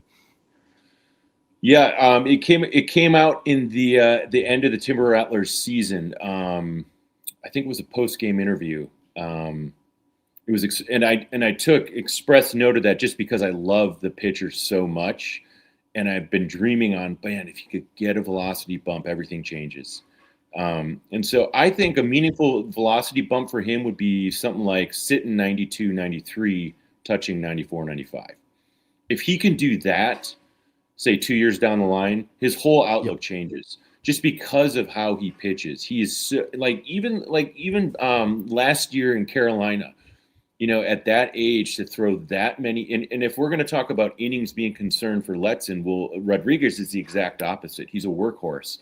And so he just knows how to pitch. It's an old school approach. He knows how to tickle the zone. He knows how to induce swing and miss when he doesn't have the caliber of stuff of the elite guys. And so to me, he and Melvin Hernandez are two of the most interesting pitchers in the system, in that they don't have the stuff of a Letson or a Harden, but they have a lot there, and they're very young. And I pointed to it in a forum thread this past month on Brewer Fanatic that I would be hard-pressed to find a single game by any starter across all levels in the system that impressed me more than Rodriguez did at Beloit in the second half. He had 8 strikeouts in 5 innings, gave up, or 5 1/3 maybe, gave up 1 hit, and was just mowing these hitters down. And it was doing it with, rising heater, then slider, dipping low and outside. His off-speed arsenal is really advanced. Like, it's really good. He can throw that slider cutter mix in there where it kind of looks like one and the same. It's just an incredible pitch. I think if we do see, and this is one of the storylines I'm really looking at in the first month or two of the season, is where is he sitting? Because if he's truly working on that velo, I would imagine that we might be sitting throughout the year at like 91, 92. That's a huge jump because he's normally sitting 88, 89, and so and he's got the frame to add it. That's the thing. And so, and to put that also further in perspective, that would mean that Melvin Hernandez, if he's on a similar program and approach, he'd be working on it in the next offseason upcoming, the 2026 offseason as well. And so, given how good of a caliber he is at just pitching and knowing his mix like he does, man, this could change everything, frankly. And you'd start seeing him in top 20 lists. I firmly believe that. Yep. I think the one thing that is different from Hernandez is super ground ball heavy, and Manuel Rodriguez is very much the opposite. It is a super fly ball heavy approach. And the one knock on him, or the one thing that you could find fault in this season, was that he did give up 1.3 homers per nine. Like, there is some home run concerns, but I think a lot of that is tied to the fact that the velo's not there. So every one of his mistakes being in the upper 80s and being a rising fastball, like you mentioned, a riding fastball, that makes it hittable. That makes it something that'll fly when you hit it, and it makes it easier to hit than if it was 92, 93. That's why I think if he can get to that point, in that case, like, there'd be some Freddie Peralta similarities to the fastball when Freddie's not going great. Like, Freddie sits 92, 93 at times. He'll get up a lot higher than I think we'll ever see Rodriguez touch at his peak. But you could see some of that along with that advanced secondary repertoire, like you mentioned. And there's a ton to like here. If that velo's there, yes, he does jump into like top 20s probably pretty quickly. We got a question last week or last episode about him and Hernandez. Could they get to top 10s? I think you probably, again, will need to see Rodriguez get to like a higher low than I ever expect him to actually see him like a top 10 prospect in the system. But I think he could be in like those low teens, hovering around 10, and be a big league arm. Like, that's all it really matters, is I think he can be a big league arm if that velo gets there. And I think he could be a pretty solid, like, mid to the back of the rotation type of starter, which is very valuable and can give you, especially like you mentioned, he's already giving you a lot of innings. He could give you a ton as a back end starter, and that could be super valuable down the line. So if that velo does start to show up, I think you have to take note real quick and start moving him up some lists. Yeah, I was going to say the last thing I'm going to say is I think the biggest compliment I could give Manuel Rodriguez, outside from my glowing about his game like ad nauseum for the last 2 years, would be that every time I've watched him pitch, one of the first things I think of is boy, that is a pitcher that I could see the Rays targeting in a trade and then just taking and running with him, just like they did with Arianamo and what he's done since. You know what I mean? Mm-hmm. He's just like that kind of player. Like, he's savvy. He knows how to do it. And I could just, obviously I hope it doesn't happen, but I've thought that on more than one occasion.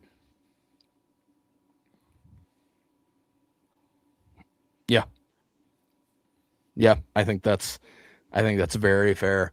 Jaron DeBerry is the other one we have on here. I want to save him for below. We saw the best version of him, I think, but I also think we both agreed that he was pitching much better than, I think it was like a mid-5s ERA when he was in high A. Like, he was pitching a lot better than that in high A, and it showed when he got to double A and the results started looking a lot better. But I want to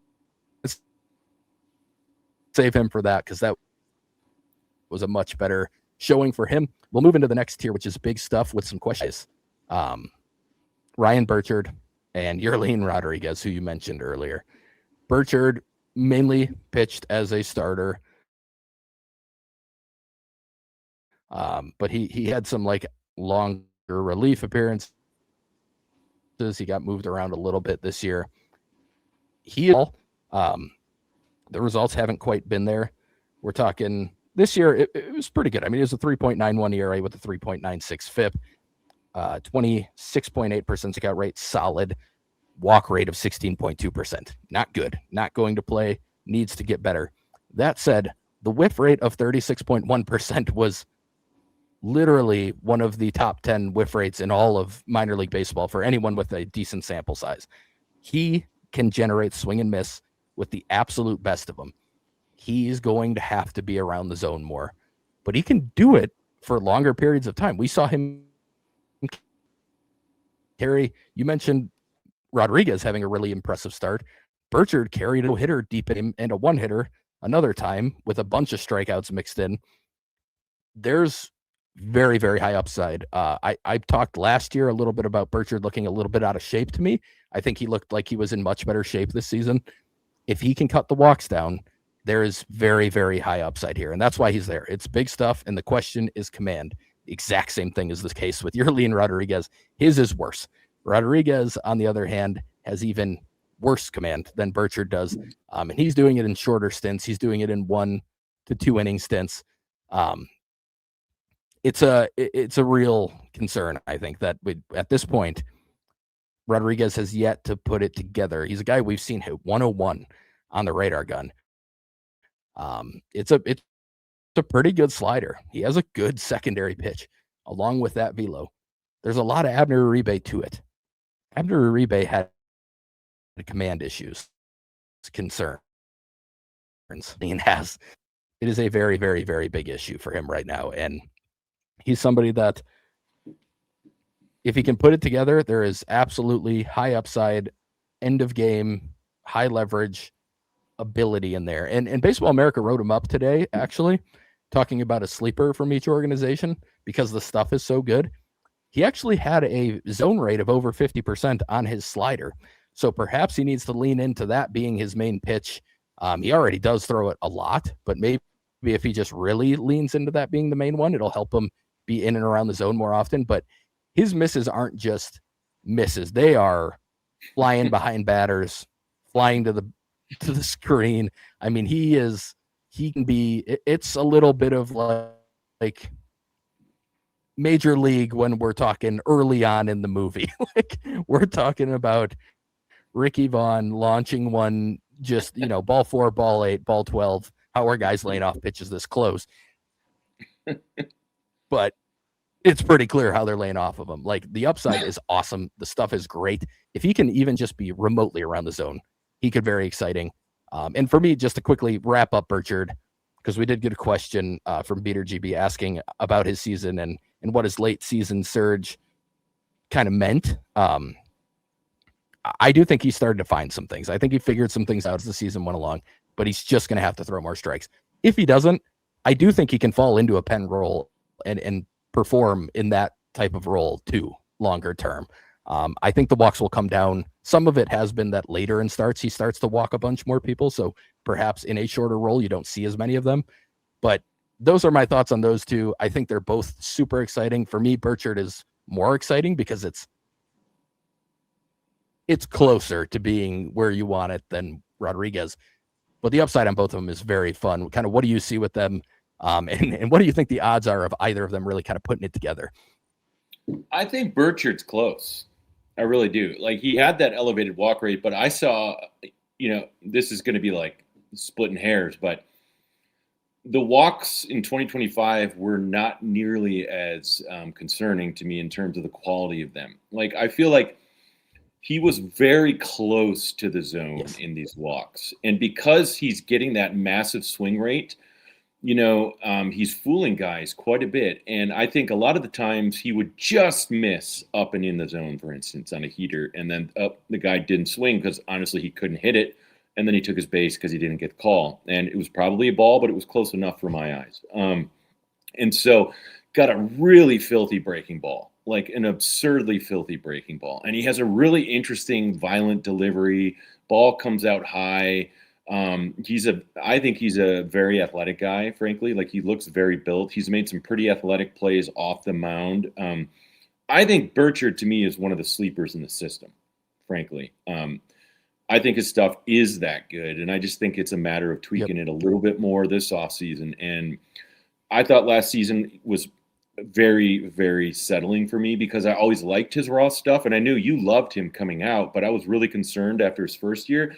I watched pretty much every one of his starts this past season, and man, I just came away liking him even more. I think he's on the precipice. Let me put it that way. Yerlin, man, he has, with a guy with his whip issues, and they're massive, he gets so many opportunities because his raw stuff is that good. It's like when he, for those 2 weeks a year, cumulative from both halves, where he is on, it is absolutely electric.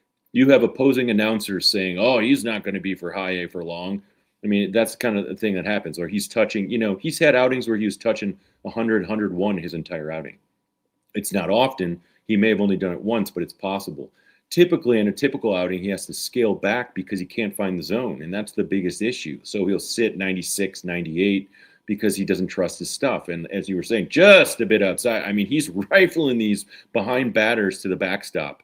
And then, his blow up outings are like, they're beyond blow up. It's like literally 5 straight walks, maybe 3 wild pitches in there.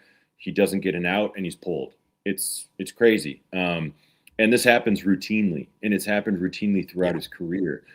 But man, you know why the Brewers keep giving it chances. It's just because when you see him when he's on, his stuff is major league caliber. It's that good, even in high A. But he just has not put anything together for any meaningful stretch of time ever. And so sadly, I was like, to me, he's an asterisk now, just because he's never shown me anything that he's going to ever be any consistent. So, man, if he did, capital IF, that is a huge relief arm with upside and late inning potential in the system that literally came out of nowhere. And he has, as you said, he has Abner traits, but Abner was never this wild ever, that I recall. Yerlin, I mean, the running joke on the game threads is that Yerlin's in, he duck. So, but boy, I sure hope he puts it together, because he's got that stuff, man. And not, very few players have what he has, but he can't control any of it, sadly. Yeah. Yep. Agreed. All right. We'll move to some potential swingmen, kind of guys who are on the edge of maybe starter, maybe reliever. I think there's probably a couple tiers within this, even on some of these guys. But two guys that went to the Arizona Fall League, Anthony Flores and Jesus Broca. I kind of lump them together. Both are pretty young. Flores turned 21 during the Fall League. Broca, I believe, is only, he turned 22 during the Fall League. So two younger lefties. Both of them threw a decent amount of innings. Broca did it pretty much all out of the bullpen, but he was extending. Flores did it more out of the rotation, but he also moved to the pen at times and did it as like a multi-inning guy. Broca impressed me when I saw him in high A. I saw him live. I thought the stuff really played to an extent that I didn't really expect to see it play when I sat right behind the plate for a couple games. Like, I thought the fastball I thought he hit the ball well. There was a lot that I really enjoyed about Broca. We saw him being more in like the upper 80s, low 90s to touching 96 a couple times. He sat in the 92 to 94 range. Really big deal for him there. Flores has really high spin metrics on his breaking balls. He's still in that upper 80s range right now on the fastball, with not a great shape to the fastball from what we saw, although it looked a little better as the fall continued. And also a pretty decent looking changeup when he mixes it in. But his is the spin characteristics that you're interested in. Broca, for me, is the delivery, the hiding the ball, and the velo jump, along with two pretty decent secondaries. Both interesting to me, but nothing jumps off completely yet. But if I were to choose one, like Broca moved to AA, he showed pretty decently. He showed well in the Arizona Fall League. I actually think his stuff plays up a little bit above some of the metrics on it. I'm a fan of his, and I think there's a major league reliever in there if they can get the best out of him. On those two younger lefties, what did you kind of see from Flores and Broca?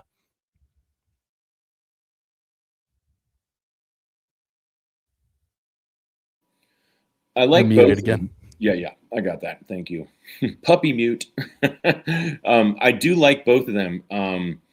They both are highly competitive, unafraid. They both have, Broca as well. He's got a really good hook. I mean, it's a really good hook. Flores, need to see that velo jump, but he competes. He's unafraid to go at hitters, and at times that puts men on base because of that lower velo. Spin is awesome. Smaller guy, a little bit of a bulldog to him. If he can get a little bump there, I'd get more bullish. As is, he's kind of a system arm for me. But yeah, Broca, man, really just this season just put him on the map. It wasn't overmatched in AA. Had some outings run away from him, later in his time there, but certainly did enough. And I think, if I'm not mistaken, didn't he get a call to the AFL? I don't think he pitched all that much down there. He did. They both were there. Yeah. Okay, good. Yeah. So clearly, when you get that assignment, the org is, there's belief there, and so yeah, I think they're two interesting young pitchers, and the Flores just you got to get a velo bump in there because he's not going to be able to. He's not going to be able to compete up in like a double A with an upper 80s. He's going to have to get into those 90s. But yeah, Broca, he could. I could see. There's a world I see where Broca's in triple A by the end of the year. Mm-hmm. Yeah, I agree. Started okay in low A, got the bump to high A, and there were some pretty big struggles. Fastball shape is pretty good, but it is low velo. It got tagged a little bit. He had flashes of missing bats, left side. He was a college guy, so expecting too much velo is pretty unlikely, but you never know. Maybe a good offseason and you see a jump. I think he's another guy that you need to see the jump before you get too excited about anything else that you saw. It's not bad secondaries. I mean, they're not bad by any means, but I think you're going to need to see better just to actually see him really make that jump. But otherwise, I think that's mostly what I saw with Garcia. Travis Smith is one I want to talk about because I think he really improved as the season went along. It didn't look great at times early on, but I thought the fastball started to really play better. He started throwing the 3 fastball mix as the season progressed. He started mixing a cutter in. He always had the 2-seam and the 4-seam. I didn't think the cutter was a bad pitch by any means. I think it was a nice addition to the repertoire. He threw a lot of sliders, and I was hoping at some point he'd be able to add a curveball. And I saw him in Appleton. It was all sliders. Then I saw him in Beloit, and he was mixing in curveballs. So I was really happy to see that. I think that's a nice addition. It gives him something with more depth. He's a guy who was committed to Mississippi State in the transfer portal when the Brewers drafted him out of Kentucky. I think they were trying to get ahead of a guy who they thought was going to have a breakout in his senior year of college. And I think they got an interesting arm here. I'm not sure it's a starter unless that curveball is really, really there, but I think there's definite relief qualities. And especially like in shorter stints, we saw him in the mid 90s, even up to, I believe I saw a 98 at one point in low A. So there's very interesting characteristics with him. Of this group of the college guys, especially, Smith is interesting. He was a guy that I actually kind of went back and forth on, like, did we put him in the starter group or the swing man? But I think for now, he's kind of in that swing role where you don't know exactly what the future role is, but the stuff improved a lot, and he looked a lot better by the end of the season from where he started. What did you see from him? Yeah, it was interesting. I saw, in high A, he really came into his own. The thing I'm looking for in 2026, and I remember when that Beloit game in particular, I was like, oh, what's this? I want to see in 2026, can he pick up where he left off? But also, I want to see some of those strikeout numbers come up. He's not a guy who's striking out a lot of guys, and he'll have an outing where 5-6 innings, maybe he strikes out 2. He's got better stuff than that, and so I would like to see him now that he's more confident in what he has and he's adding wrinkles to his game. I want to see those numbers jump.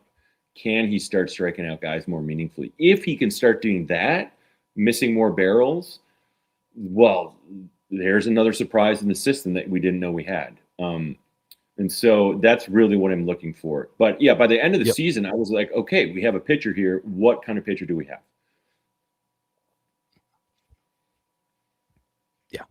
Yeah, I'm with you.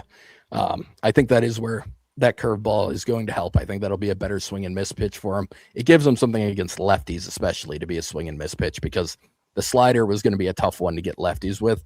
Something with depth, he can play against lefties a little bit better. So that'll be an interesting thing to watch for sure, because that is going to be a huge part. This was a low strikeout rate for a guy who has the stuff that it shouldn't be that low. The final guy in this tier is Tanner Gillis. He was an undrafted free agent. He has the 3 fastball combination that the Brewers so love. He mostly sits in that 91 to 94 range from what I've seen. I saw a couple 96s flash on the gun.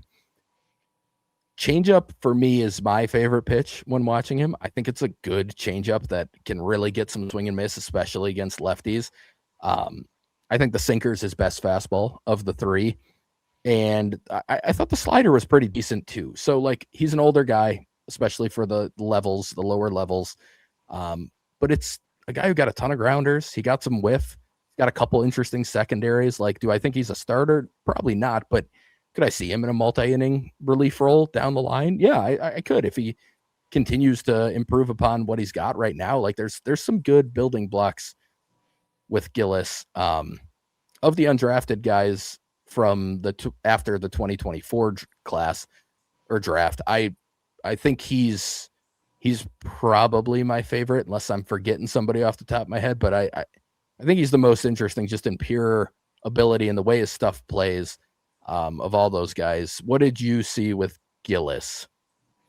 Yeah, not much different than what you're talking about here. The thing with Tanner that I'm waiting on is that I need to see him at Double A given his age, and so I kind of reserved everything. Yep. He pitched well in High A, and the thought I had was like, that's great. You should be given given where you're sitting age wise, and so that's encouraging, right? Because we've seen some other 24 or 25-year-olds in High A get released, frankly, and so.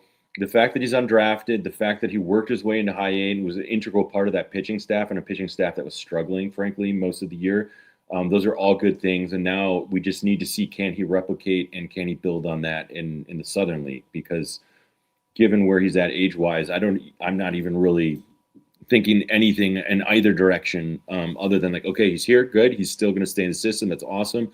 Let's get that bump and see how it plays when he's playing in a more advanced environment.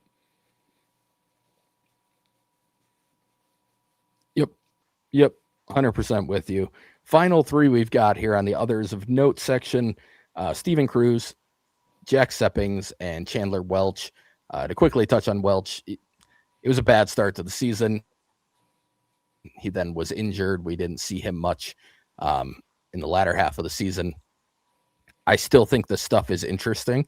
I think he spins the ball well. I think he's got good secondaries. I don't know that he knows where they're going. I think he doesn't have the best pitch mix running when he's out there right now. But he's still somebody that I can't quite. I mean, it's a small sample, so I'm not going to quit anybody in that small of a sample. But when I see the stuff, I think there's something there. I just need to see what he can do in a full season and if they can make some adjustments and help him out. But it was a rough start. It was not very good from Chandler Welch to begin this year. Steven Cruz was a guy who he started in Double A. He ended up spending a decent amount of time in High A. He really struggled at the Double A level. He looked fine at the High A level, but again, it's a 23, 24-year-old at this point.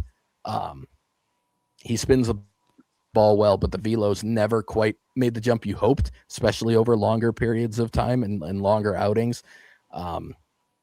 It's an interesting enough arm, but I think we're probably looking at this point mostly organizational depth. And then Jack Seppings is the final one, another undrafted guy, super, super heavy on the slider usage. Mid-80s pitch that I like quite a bit. I think it's a good pitch. Fastball's in like that 92 to 94 range. I think that's the biggest issue for him right now, not velo.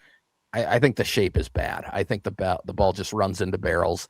And we saw him get hit hard when he got to High A. Like the ball was jumping off the bat when he was facing guys. I think the slider's a good pitch, but I think he has to figure out a fastball that can actually play. Now, maybe he's a cutter guy. Maybe they can find him a cutter grip, and that's how he makes it work. He goes cutter slider. I think that's probably the way I would try and take it, because I just don't know that. I don't know that the fastball right now is ever going to play, even if the velo jumps again. He mixes in like a slower curve as well. That isn't a bad breaking ball. I like the breaking stuff. I think the fastball is bad and is going to get hit hard. So if they can find a way to fix maybe there's something interesting with Seppings. But what did you see from those three, Joseph, to wrap us up here? Yeah, well, fascinatingly, and you wouldn't know it on the mound, but Seppings is an absolutely phenomenal athlete, which is I still can't get over his vertical. It's crazy. I think I want to say he touches 40, maybe even 40 plus. It's crazy athlete. And so given that, I think if out of this group, if there was anybody who could actually, add that wrinkle that you wouldn't expect, it would be him, just given his maturity, his background, and his overall athleticism. But yeah, to your point, it doesn't come off on the mound, and that fastball is extremely hittable, especially this past season when he was in high A. Cruz, his first month he started in Biloxi, and that first month he was sitting like 95, 96, and he was looking like, whoa.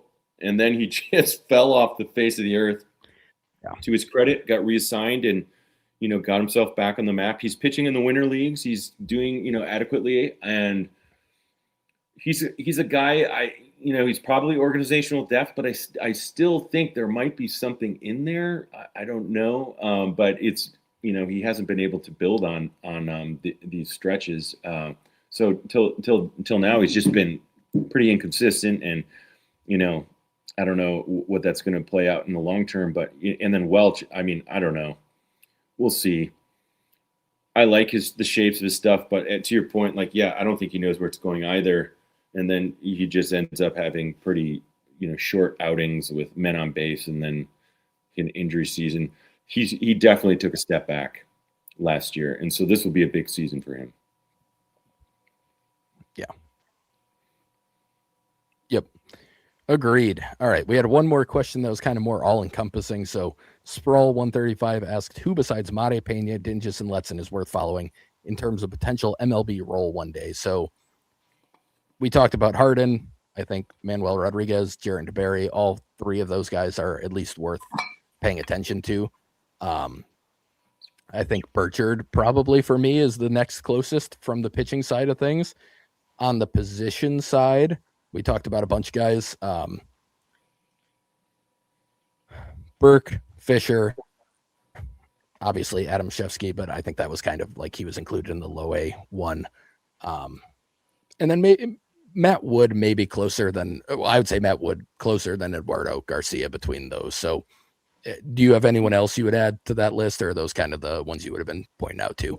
No, that's pretty much it. And honestly, I'm excited to talk about Matt Wood and what we saw in Biloxi when we do the Shuckers. That was, whoa, I couldn't believe that. Yeah. Yeah, absolutely. So we made it long again. I didn't think we'd go this long, but we certainly did. Apologies, because I'm sure there were some technical difficulties. Hopefully the audio comes through decently. But I'll try and clean it up as best I can, and hopefully it's pretty decent. The internet was not great for us today, but we covered a lot. Hopefully you enjoyed it. We will be back with our Biloxi episode in probably about 2 weeks. And then we'll wrap it up with AAA a couple weeks after that, and we'll be wrapping this whole thing up. So we've certainly been enjoying it. Joseph, I know both of us have been. Anything you'd like to add before we jump off for this one? No, just we've got some interesting couple months here before spring training starts. There's a lot of unknowns going on in Brewers world, and I don't know. Will we get some surprise trades? Will we actually sign a minor league free agent? Who knows? Stay tuned.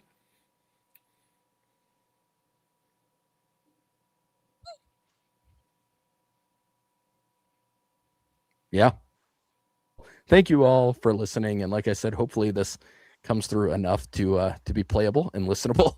But we'll be back with a normal episode, Jack and I, in about a week, and then we will have another one of these in a couple of weeks. So thank you all again, and we will see